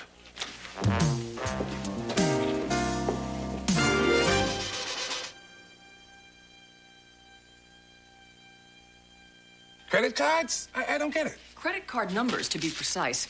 St. Nick's hookers have been accepting credit card numbers in lieu of cash. See, I found a piece of paper in Marcia's wallet. It had a list of Oliver John's names, their credit card numbers, and their fee. Computerized sex?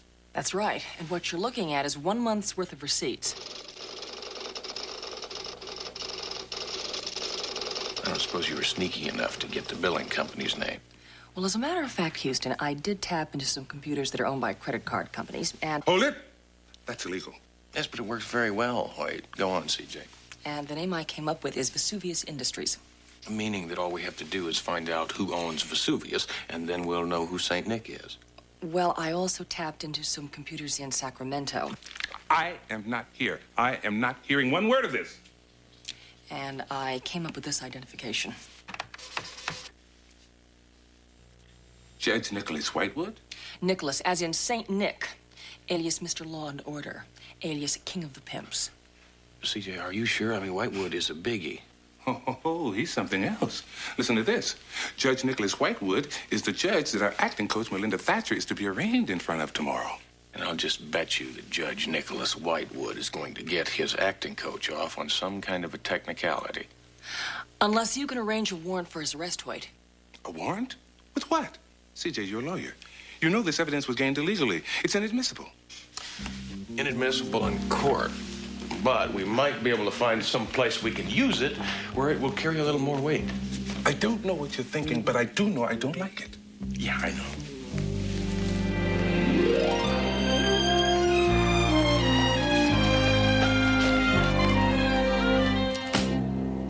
It's all there, Melinda. Names, credit card numbers, price of every trick turned, the works. Care to talk about it?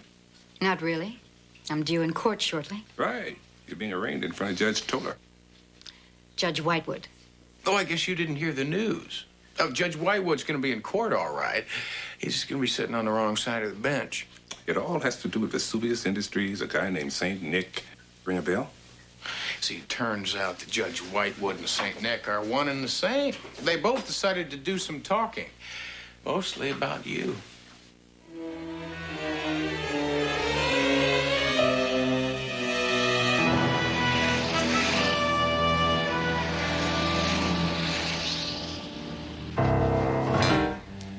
Melinda and I are booked on a plane in 2 hours. Good. I'll call Melinda's case first, dismiss the charges, and you two can head for the airport. Then, in a month or so, the dust settles, you'll come back, and St. Nick will be back in business. This court is now in session. The Honorable Judge Nicholas C. Whitewood presiding.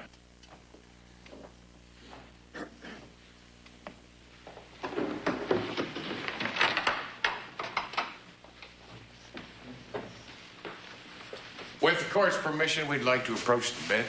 Denied. Bailiff, clear this court. Sorry, Your Honor, I can't do that. You see, this is police business. I have a warrant for your arrest, St. Nick.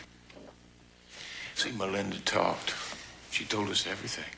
Well, then I'll have to call a permanent recess. Don't worry about me. Get him. What's going on? It's Houston. Now stop him.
You just give me an excuse, all right?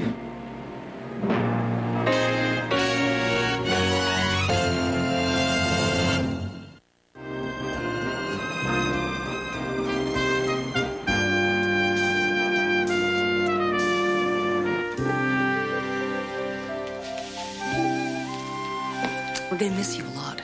I'm gonna miss you too. But whenever you get the urge, you pick up the phone and you call. Collect. Thanks.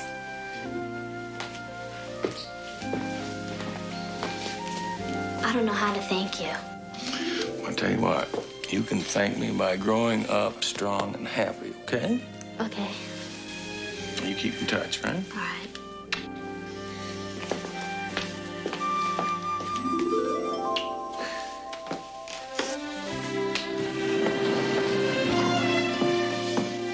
You know, I met her new foster parents. They seem like real nice folks. The absolute best.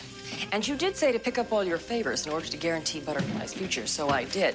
Which means that you owe a thank you lunch to 4 highly placed social workers and a red tape cutter. We have tomorrow. Today I'm having lunch with Lieutenant Michael Hoyt. But Lieutenant Hoyt is in the hospital with a bullet in his shoulder. So? Well, you know how awful hospital food is, Houston. Mm-hmm. Yeah, I'm having our lunch catered by Maxime's. The Maxime's in Paris? Paris. Paris, France. France. Yeah, it's being flown in fresh on the Concorde. Houston, I have a flash. The Concorde doesn't fly to the West Coast. We will today.